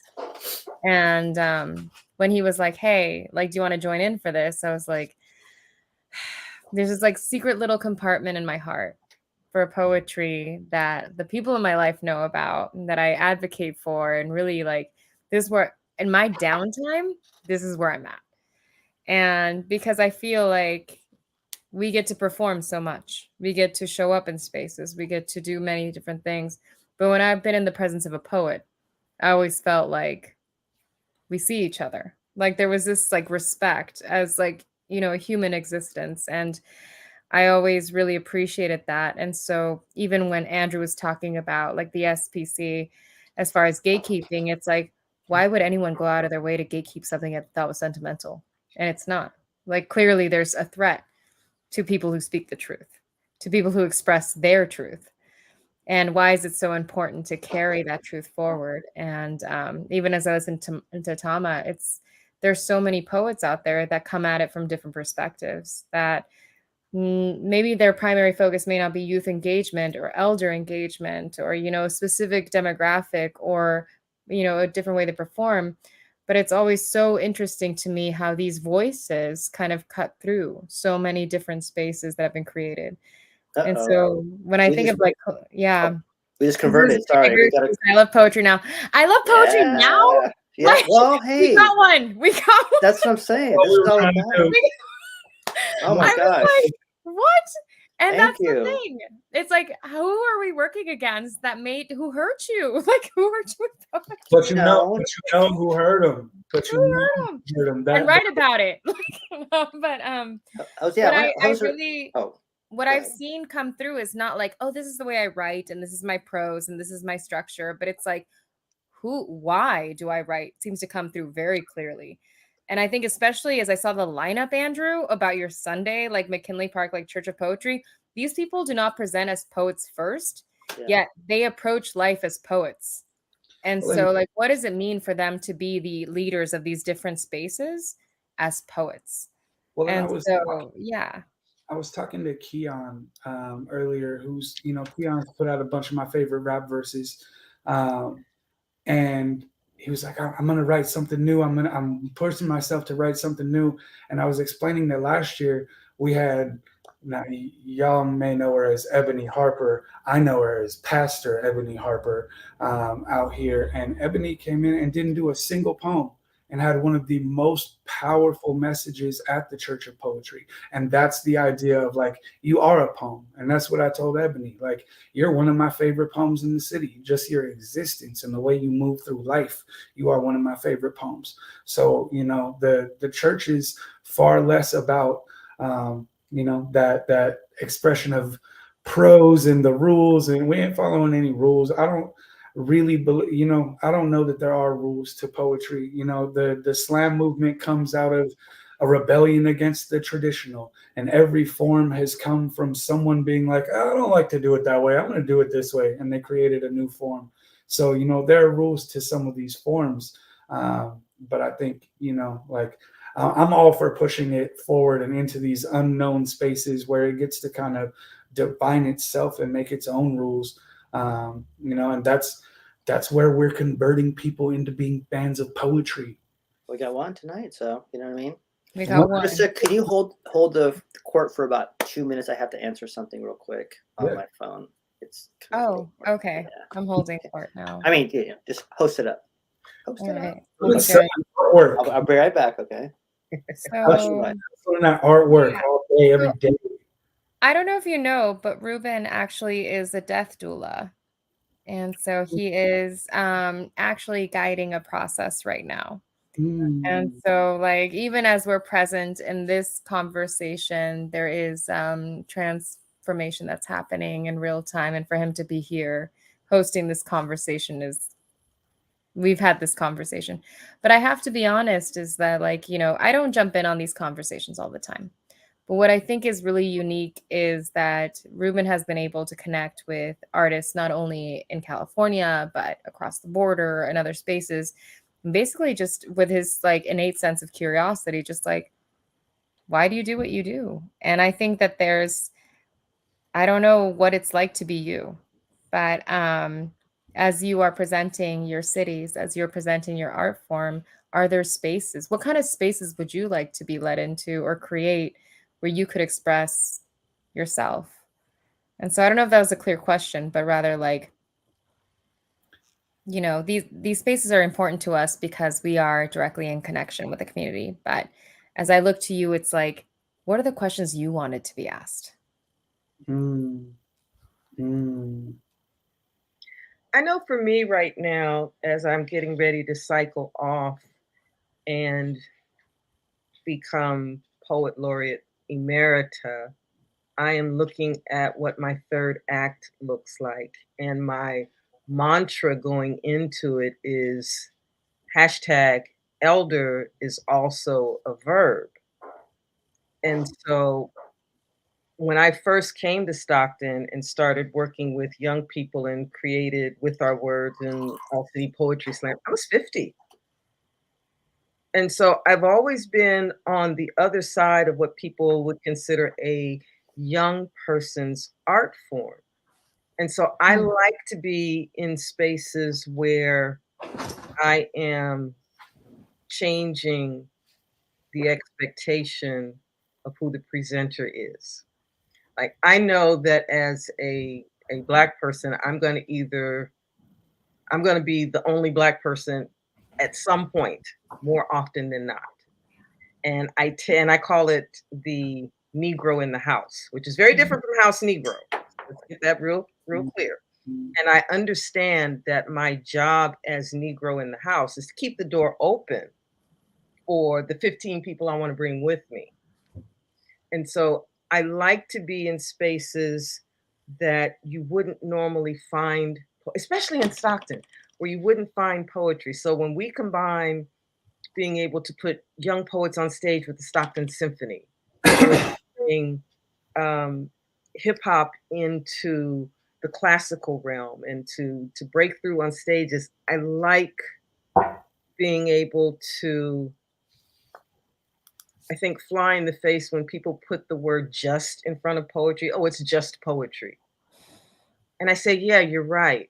It is just poetry, but not just in the way that you say merely poetry, just in the way that it is proper and right and appropriate, just poetry. So anytime that I can create space for just poetry, I want to be there.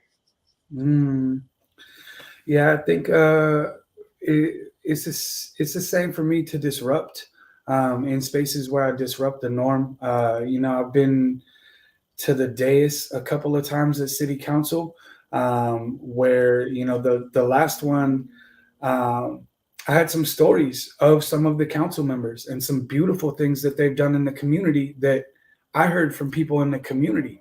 I didn't hear from them doing a press release or having a camera with them. And I told some of those stories, but I didn't tell who they were about. And then I told some stories of some of the people who protest them, because some of those people are my family. And I feel like I was able to really convey the point that why poets are so important is because I see the us, where y'all see the us and them. Like, I just see the we and the humanity in all of us, and being able to, the city council isn't an emotional space. It's a very logistical, practical space where we're dealing with numbers and how things work. And there isn't a sense of heart in that space, and there isn't room for emotions a lot of time. And I think, part of my gift is to be able to bring those authentic emotions in. I tell people, if I don't laugh or cry genuinely while I'm writing the piece, it generally gets shelved in the notebook, because I want to make people feel. And so being in some of those spaces where feelings aren't usually welcome, where it's very suit and tie and very, we do business this certain way. Like I said, I like to be unprofessional in professional spaces and professional in unprofessional spaces, because I think that humanity is so important. I always say too that I don't like doing poetry in coffee shops, because the only people who go to coffee shops are the people who go to coffee shops. ZFG was built on being on street corners and running up in businesses where people weren't expecting poetry. And then at the end of the night, a whole bunch of people are like, whoa, I love that. What is this? And I'm like, yo, it's poetry. Wait, that didn't start off roses are red, violets are blue, poetry sucks, and so do you. Like, it was a full experience and an immersive experience and an introduction. So I love being in spaces where, again, just like Tama said, where poetry isn't expected, where sometimes it's not welcome. Yeah. And the cold spaces where we get to kind of make it warm. Can I show you your pro quote? I don't know what pro quote, but if it was mine, you could definitely steal it. Yeah. Well, and Tama, do we have another poem from you to read tonight? Yeah, I can close with this one for me. And Andru after? Yeah. So every now and then, poetry a little bit dangerous. Perfect. We love it. This piece had its genesis in Sacramento.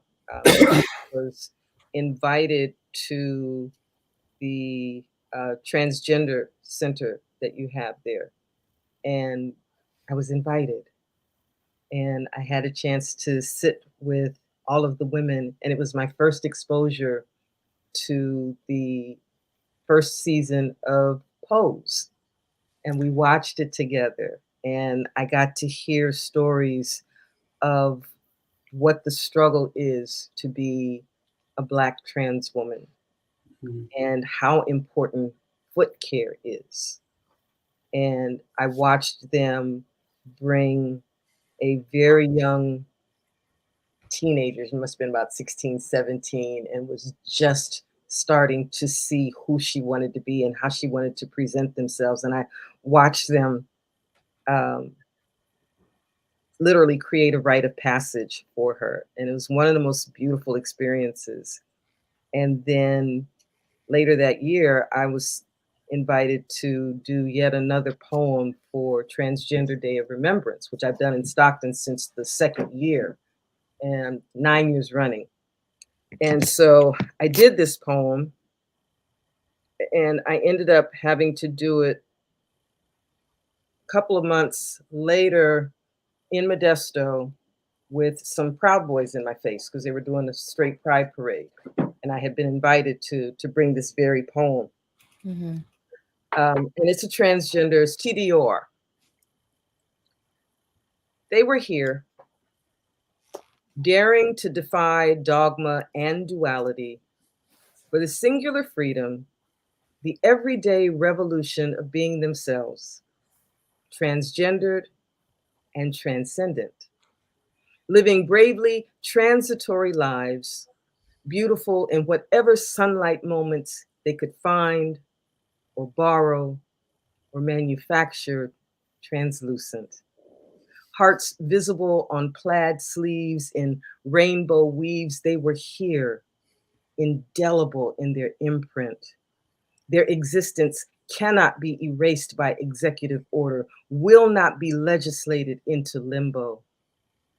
Before we bury them, transplant, let us shroud them in a last or first loving acknowledgement, then lay them to rest with a promise that while we have feet to march towards battle transport, our voices blending together transfusion, out loud in the shouting for change translation, while we have lives dedicated to the splitting asunder of asinine assumptions, and while we have bodies in all of our definitions and presentations transference, to place in the way of the enemy translocation, they will be remembered, transcribed onto the pages of our memories like Bibles, praying that minds weaponized by Leviticus will someday transition into hearts surrendered to the peace of Luke,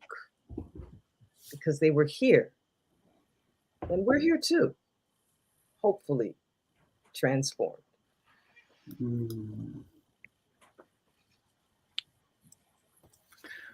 Well, I thank you. Yeah. I just want to throw out that hits. My birth sibling had top surgery today, and like literally like came out of surgery like an hour before we jumped on this live stream. You know what I'm saying? Like, so that ooh, you got me right there. I'm gonna need a copy of that one. Oh, we got it now. I recorded it, so I've got it. Thank you. I will create a piece. There you go. See. Thank you. Thank you very much. Yeah, see, Maya said that was phenomenal. Thank you. Thank you. And yeah, and and I would like to thank you for coming out here and just being with us and sharing you with us, because you said to call you Mama T, and I think I will know why I can call you Mama T now. Yeah. So, and I thank you for coming out, and I thank everybody else for coming out to to share. Sorry, Andrew, maybe I might join you there. To share everybody out there, and everybody appreciates you and what we do here at Cali Cocktail Hour. Andrew has been the co-host, and Chris is always stepping into. And this has always been 100% funded by the great vibrations of everybody coming, right? Yeah. So, and I do this out of love, and I do this, always have done it out of love. But the great part is like I personally get so much out of it because I get to meet Mama T. I get to hang out with Andru. I get to hang out with Carissa, and all of us have a beautiful heart, and everybody out there has a beautiful heart, and we always say, if you come here just to say, want to hear that we love you, we do love you out there. So if someone out there, is, having some troubles in their lives, it's a great place to come out here and just hang out and feel the vibrations of love. So, so we appreciate you. And guess what? Before that, I just sold a piece, my first piece I was talking to Andru and Tama in El Paso, Texas, which I part of a tour through the United States and Mexico consulate. So it was my first piece, and I also have a show there Friday night, which I won't be here, but so everything goes good.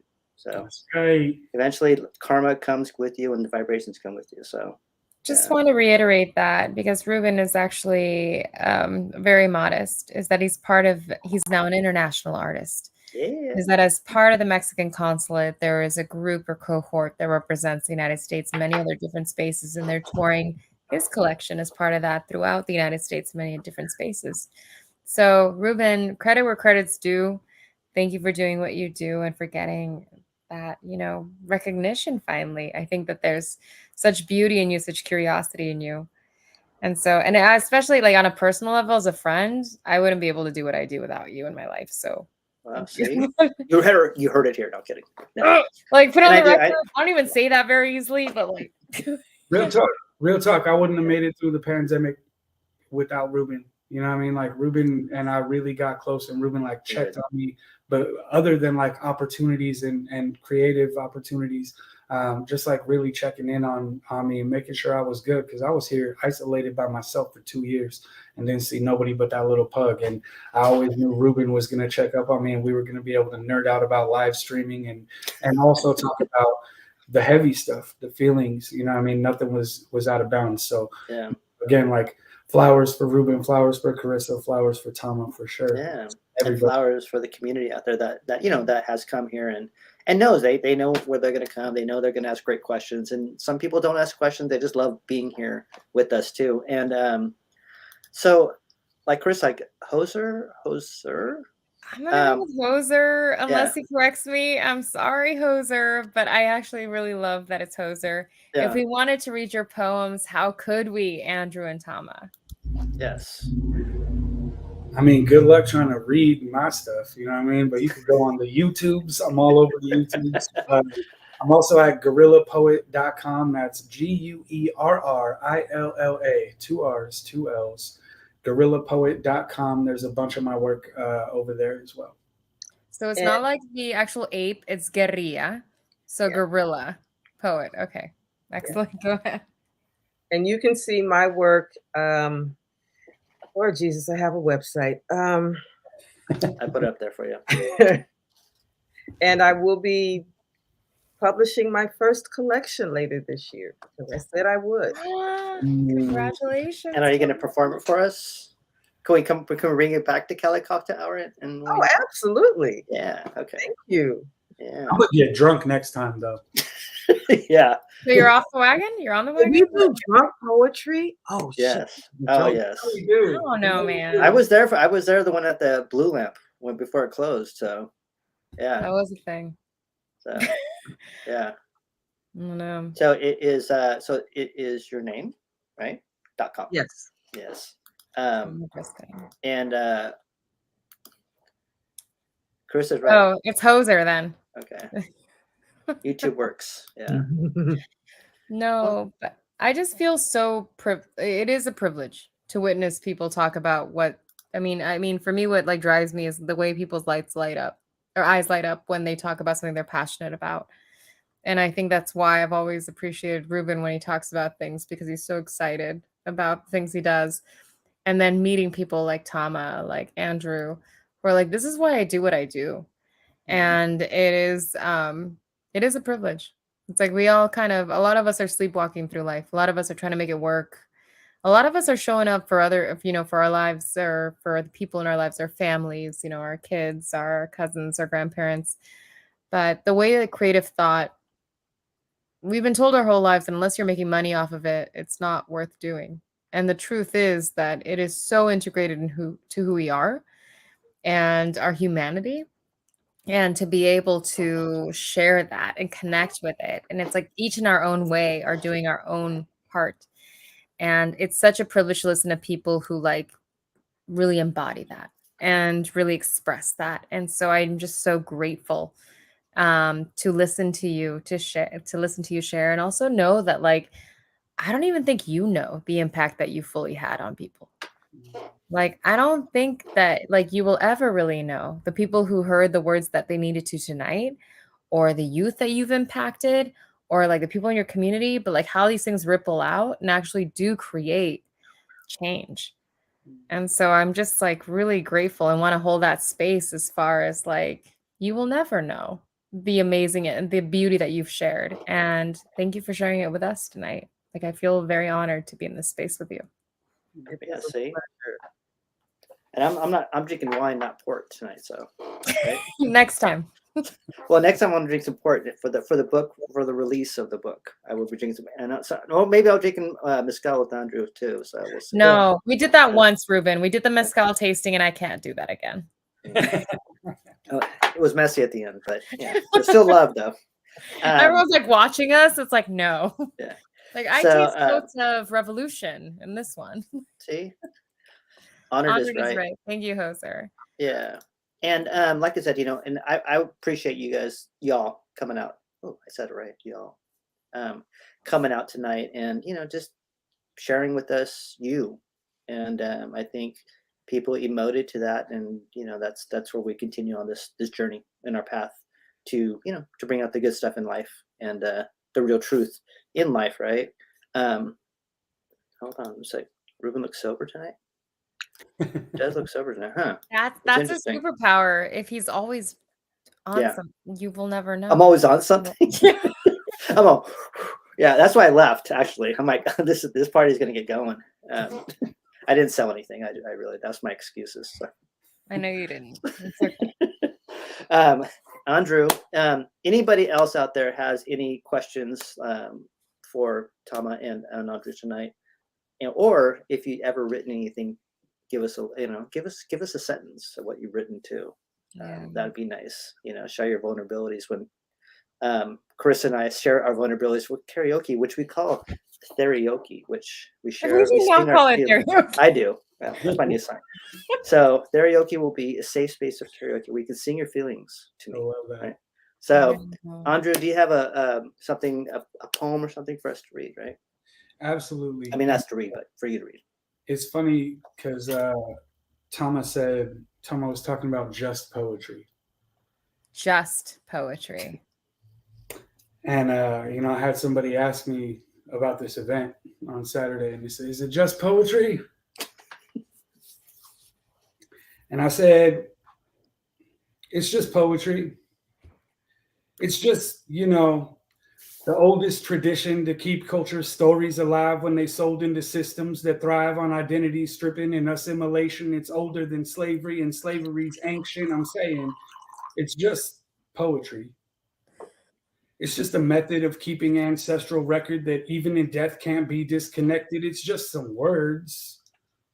Ask Francis Scott Key. He was a gangster. People still ride for that poem, even though it's racist. See, poetry been getting girls since King David, whose poems are the basis of whole religious faiths, but it's just poetry. It's just that nursery rhyme that puts your daughter to bed, and that Beyonce song you can't get out of your head, conversations you've had, what you wish you would have said. It's just poetry. It's breathing, living, seeking, finding, thieving time, desire, grinding, polishing the raw, refining, letting spirit lead and blindly following the path unwinding, hope to make it out aliving, still all the while designing new ways of counteracting others and how they defining you by refining what you decide you tell yourself is true. Inside every line you write, there's a new inspired view and perspective you can see the future through, but it's just poetry. Kings quote it, God writes it, sirens sing it, demons speak it, poetry. Children learn it, elders teach it, women are it, cities breathe it, poetry. I will beat you to fucking death with it. But don't worry, I can bring you back to life with it. But it's just poetry. Thanks, y'all. Nice. We're not supposed to have church until Sunday. I almost I want to saw Tama reclaim back it there. though. This idea of just poetry, and I'm like, just poetry, like justice focused poetry, like fair poetry, poetry for the people. It's like, just own it. Especially our community has the habit of reclaiming terms to make it suit our needs. I'm like, I would like to see just poetry. Me and Tom are working on the clothing line right now. Just poetry. You know what I'm saying? Just poetry. Yeah. I want to see it. I can do it for you. Boom. We got the artist. Come on. Hey, look at that. See? Those are notes. I think we just that brand right there that's it. I just want like 15%. Like I said, I need to make a living too. All right. I'm living the artist life without being an artist, and I'm not cool with it. It's true. I will attest to that too. Chris is out and about, advocating for everything. No, Yeah. but I really appreciated that. That was beautiful and it was powerful. And I think there's something about that. You never go into the poem the same way you don't come out of a poem the same way you went in, like ever. But you know what though? It is just poetry though. You know what I'm saying? Ruben, I know where you work, and or where I don't actually. You do something. No, that was beautiful too. So everybody else out there, the funny part is that I can read the statistics out there, so there's a lot more people on there now than there was earlier. But that means different people drop off. We'd like to thank everyone for coming out for Cali Cocktail Hour, and I think Andru. Hoser is being ridiculous right now, though. Like See, that's what I'm saying, because you do. I know you do. Who's got poems and treasure chests somewhere, I'm sure. See? I started. Andrew's gonna be later, like, Carissa, share one before you go to sleep or something. I don't know. You already know I'm gonna be in Carissa's DMs like, what up with the poems though? Yeah. There's poems. See? I have to be honest. I just want to honor the spaces where people are like, it's okay to say no. You're not ready. No peer pressure. Yeah. No peer pressure. But there is beauty. There is beauty in giving people space, a space of belonging. And I'm the biggest hype woman for everyone to express, but I'm the worst at doing it for myself. So I know that's a work in progress for sure. But like, I acknowledge that. I own that.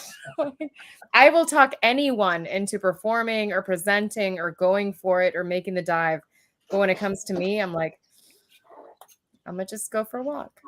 So I normally don't do this, but I do want to put something on there because it is something that's out of the state. And so no one read this, but right now, would you read this little blurb, Carissa? What does it say? Yeah. Okay.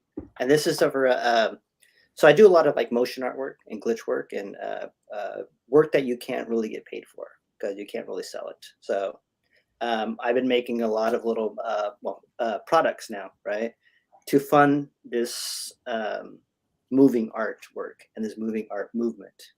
And we talk about visual poetry, which that's what I call it too, But so I got a show in El Paso, 2 shows in El Paso, Texas right now. One, I did sell a piece. The other one is going to be more of a, her name is Dolores Ferran, and she is a Mexican artist that lives in El Paso. But she does this beautiful, beautiful installation piece. So hopefully we'll get her in Sacramento soon. But this is what is the show. So would you read that?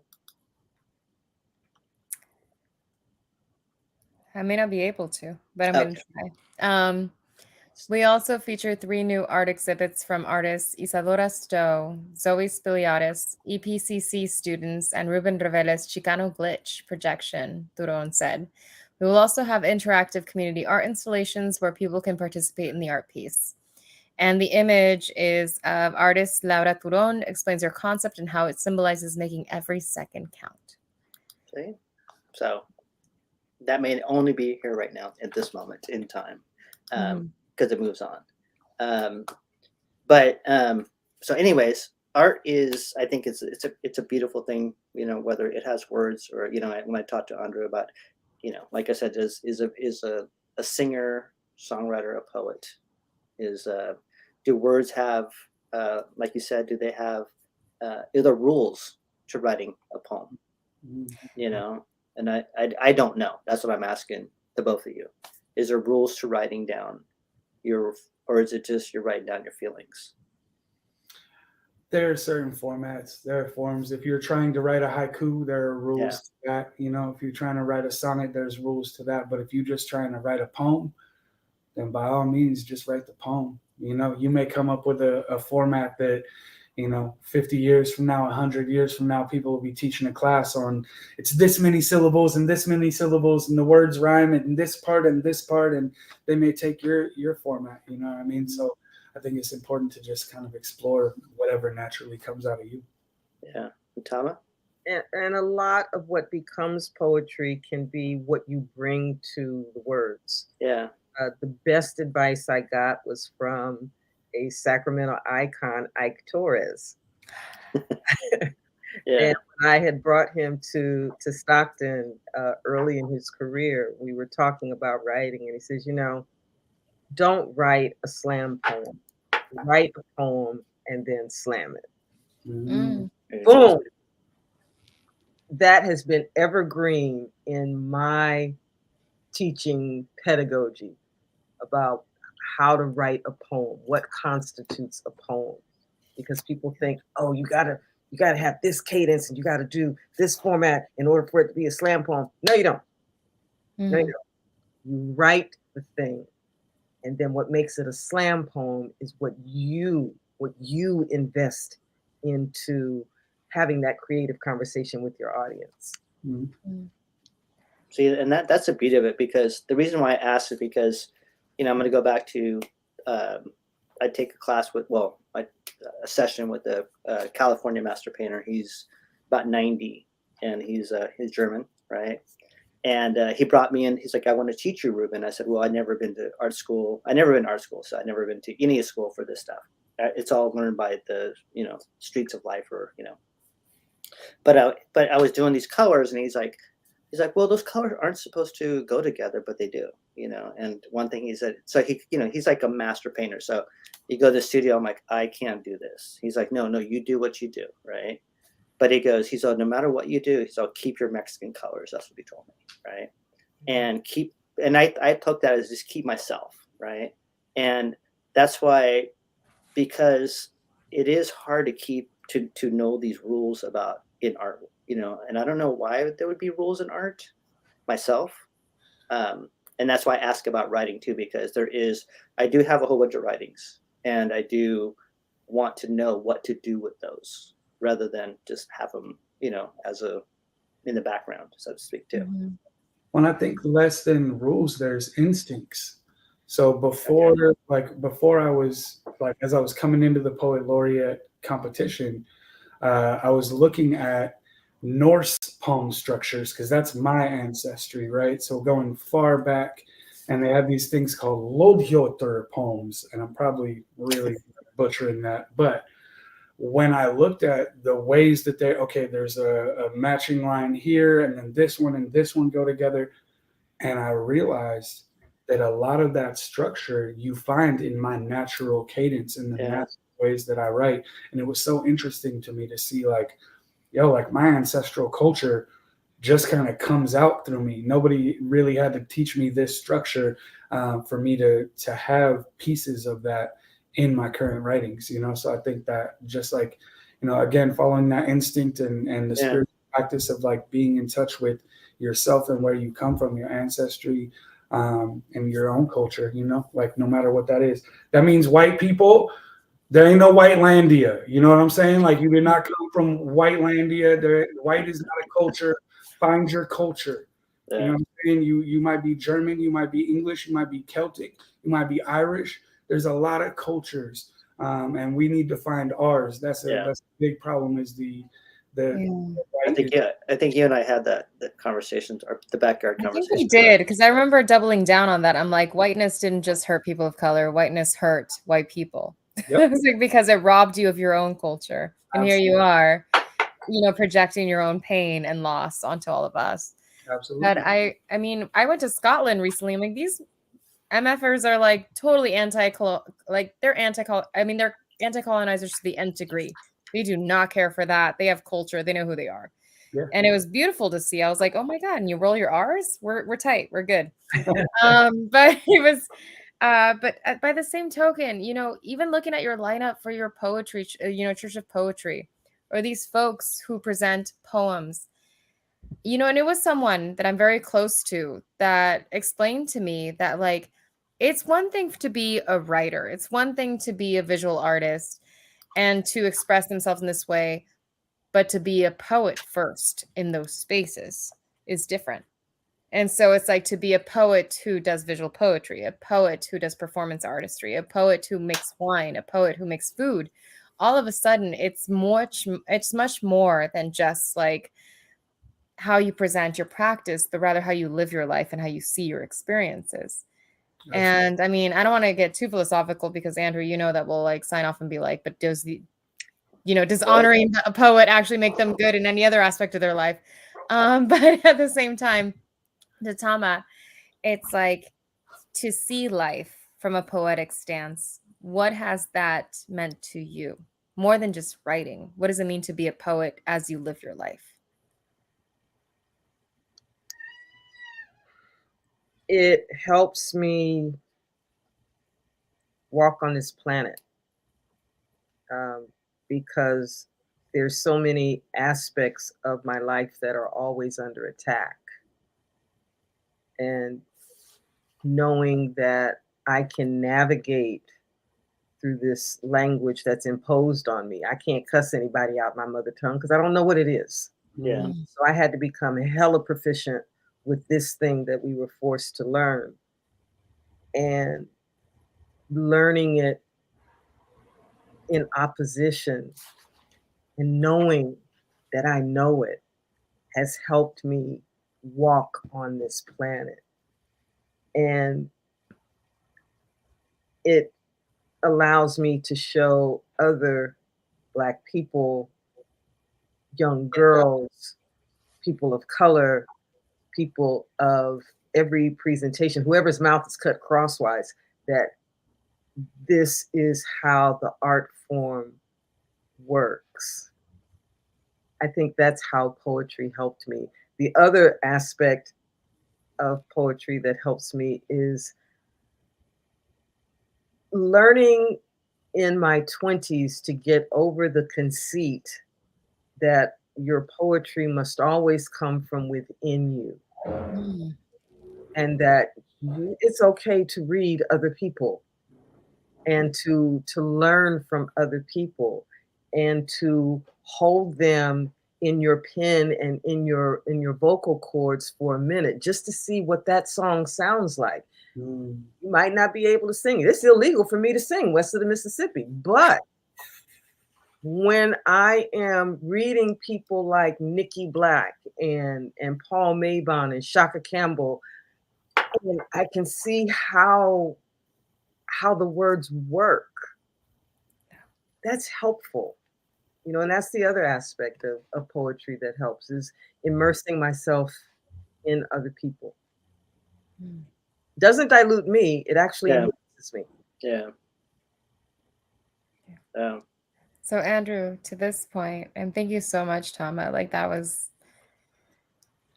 I'm gonna carry that for a bit. But Andru, to your point, it's like, what does it mean to be a poet first? I mean, I think that's the idea of being the poem, right? A few years ago, I got this award and I got up to give the acceptance speech, and it was just a speech. It wasn't a poem. And Beth Ruyak at the end of it said, "Well, thank you for your poetry." I was like, that wasn't a poem. I just talk like this, y'all. Like, this is just how I speak. And I think that's a part of it. When you don't see me cook very often, but when I cook, it's a very artistic process that I'm trying to make happen. In the fact that it may be ugly at a point too, But I think for me, again, it's that finding meaning in things and finding beauty in things.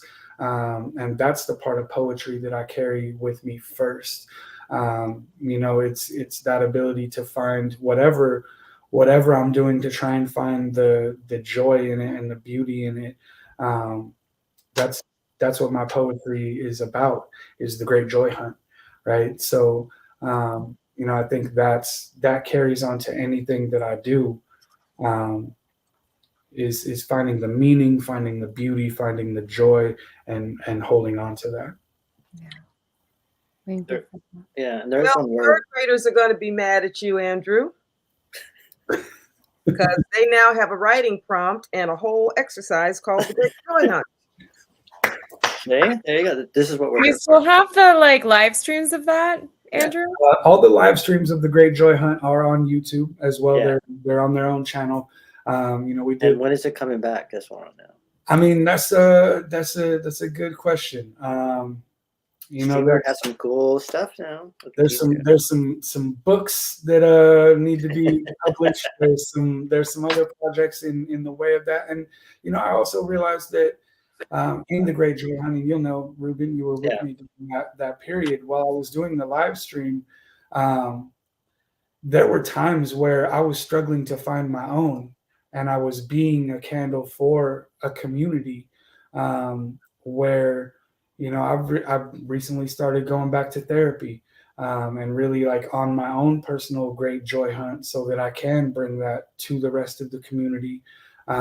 So, I'm definitely in my season of self-care right now. And I think that we as community leaders have to really exemplify that as well. It can't just be a catchphrase that we talk about.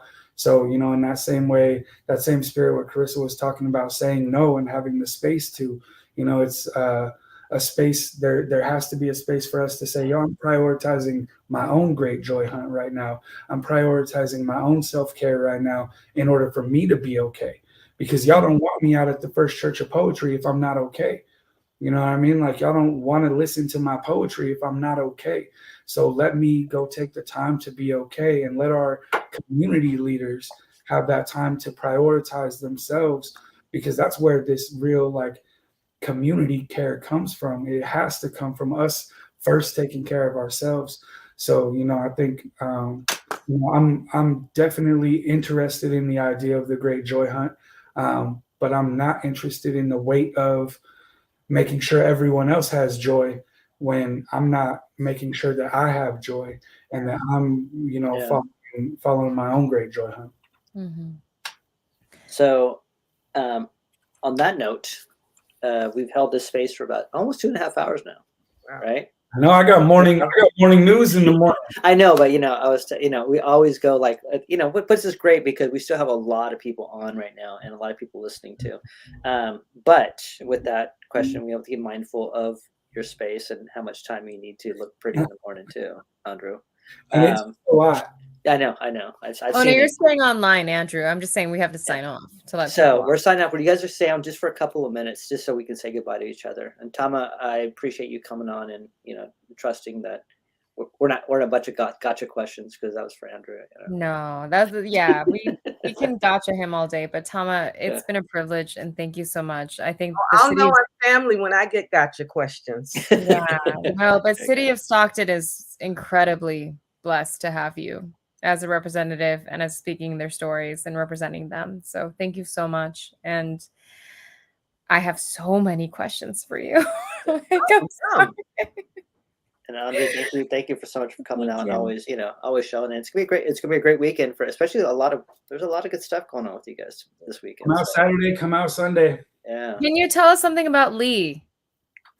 Lee is the first ever Asian American California Poet Laureate. So that's a huge fact, and something that's really excited a lot of people and really meant a lot to the AAPI community.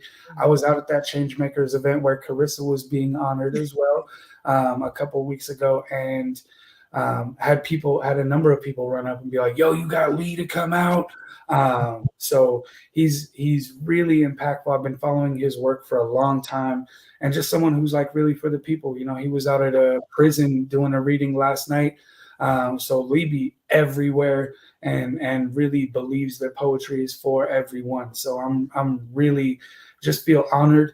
I didn't even have to go through professional channels. We're Facebook friends and been following each other for years. And, just the privilege and the honor to be able to hit him up in the DMs and be like, yo, what's up? You should come to the Capitol, and to be able to host him when he comes to the Capitol and make sure that that he does get a little bit of a rollout. You know what I mean? Because we do really want to honor both Lee and Tama. These are very important voices in California and in California history, not just in this moment, but like people that will go down in California history of the arts and in poetry. So it's going to be a really spectacular show. And then again, we also got some of the younger generation coming out from Stockton. We got some of the younger generation coming out from Sacramento. So, you know, you're going to see a whole lot of every corner of poetry is going to be in the spot. And Soul Collective's providing the healing vibes. You know what I mean? Super Exchanger, thank you for all the vibes. There you go. Thank you. Thanks for hosting, you two, and thank you, poets, for doing what you do and sharing your heart and souls with us. This could be a whole thing. Like, that's the thing. Like, we just barely touched like the edge, the tip, the very tip, and the whisper above the tip of the iceberg. There are lived experiences here, questions, so much that could be done here. But it's cool, right? We converted one, Ruben. One person said, I think I'm into poetry. With everything that we heard here, everything that we went deep diving, what I really appreciate, though, is the fact that there's going to be free snacks. Absolutely. Same. So. I heard there's going to be punch and cookies. Could you imagine? I mean, even when I was growing up, I just got lucky because I was like a nerd. But like, you know, if we saw Tama and we saw like Andru in one of my classrooms when I was growing up saying, I'm a poet, and presented the way you did, I think we'd have a very different space right now. Yeah. And we didn't have that. And it's not like they're presenting on like, this is how you write a haiku. Or, like, we have a haiku challenge, or we're going to do this. Like, these are human beings. We're talking about the spaces they're in. And it's like, at no point did we say like poetry looked or sounded a certain way. And maybe they have different like levels of mastery and understanding. But could you imagine if someone walked into their classroom and said, or where they were at and said, like, your story is worth being heard, regardless of how you want to express it. And I just think that that's always been something so powerful about the poet. And maybe that's why they keep them at bay. But I just really appreciate your time and energy. And I am so, so grateful for your time. Thank you. So, Andru, any last words, Andru, tonight? Some goodbyes. Just come out. Thank y'all for having us. Thank Tama for showing up and always showing up the way that you do. For me personally, thank you for showing up the way that you do. I'm not even trying to get emotional about it right now, but you've really been like a rock for me, as you know, in my term of poet laureate, and showed me what a poet laureate is supposed to look like. So that means the world to me. So just happy to be here with y'all and everybody in Sacramento who's tuning in. Come out Saturday, come out Sunday. The First Church of Poetry is every Sunday, April through May. So, you know, you're always going to get something that you need. Everybody who's supposed to shows up when they're supposed to show up. So if you get that little tug on your heart that says show up, then we probably got something for you that week. Any last words for tonight from everybody out there? This was more fun than I thought it was going to be. And I know anytime Andru and I are in the same place, it's always going to be fun. Yeah. Ratchet, a little healing, a little challenging. There you go. He and I are a gumbo all by ourselves.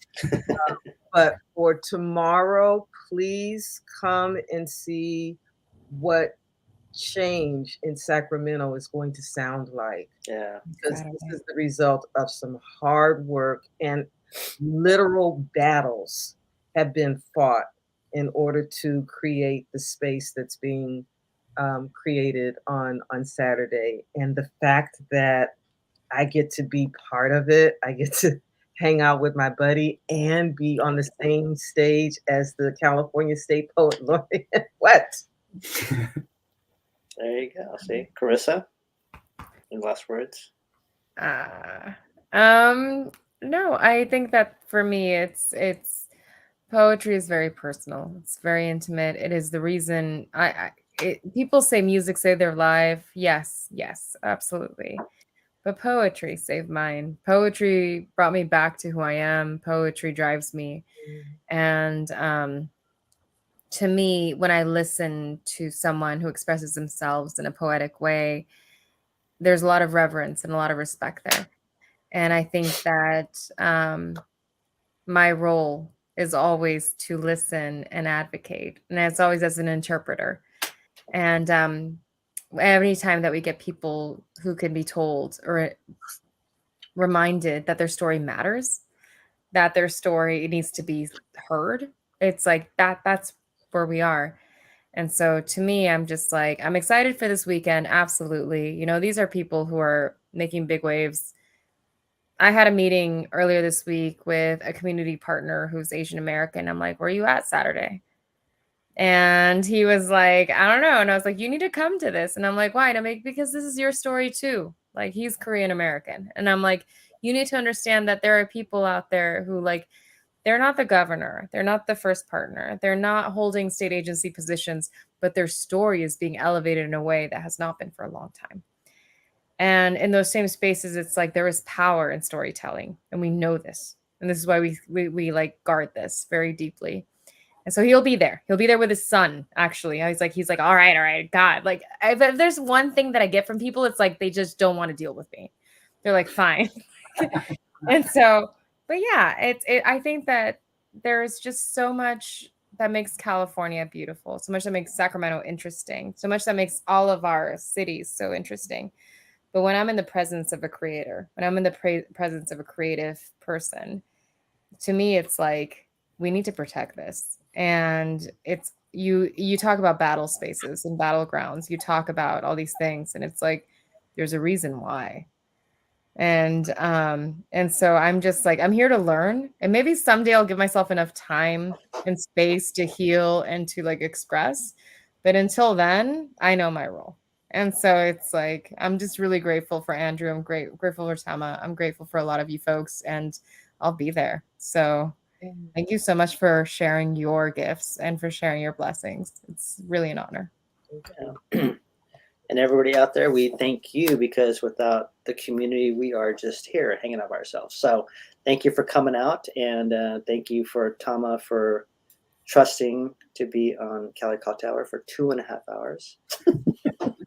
Right? And I know the cat story. Andru knows that it's going to go on forever. So I mean, we just have a great time, right? And like I said, you know, we don't even know what's happening, but a lot of good stuff happens. And I would like to say thank you to everybody out there. And we are going to go back to, you know, if you're just out there and you need help, I'm literally like a messenger away. So and also, you know, we love you. And if that's the only reason you come here to hear that you're loved, you are loved. And, you know, we are here for you, really, truly.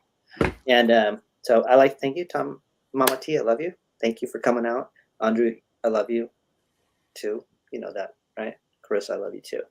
Everybody else out there, I love you too. So we'll be back. Cali Cocktail Hour will be back in another form. It always morphs into different healing artistic realms. So but all three, you guys just stay on for 2 minutes. I'm going to play the outro.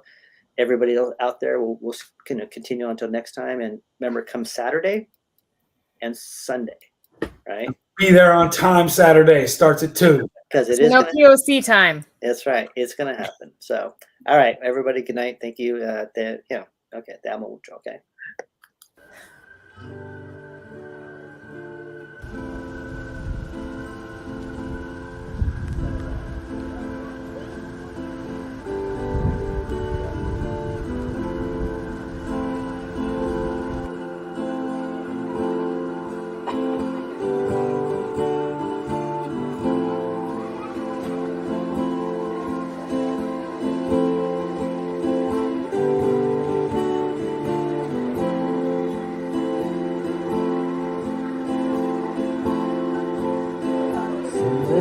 I've seen my dad,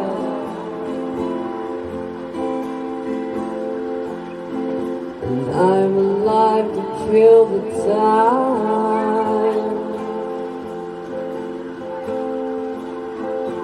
What triggers the idea of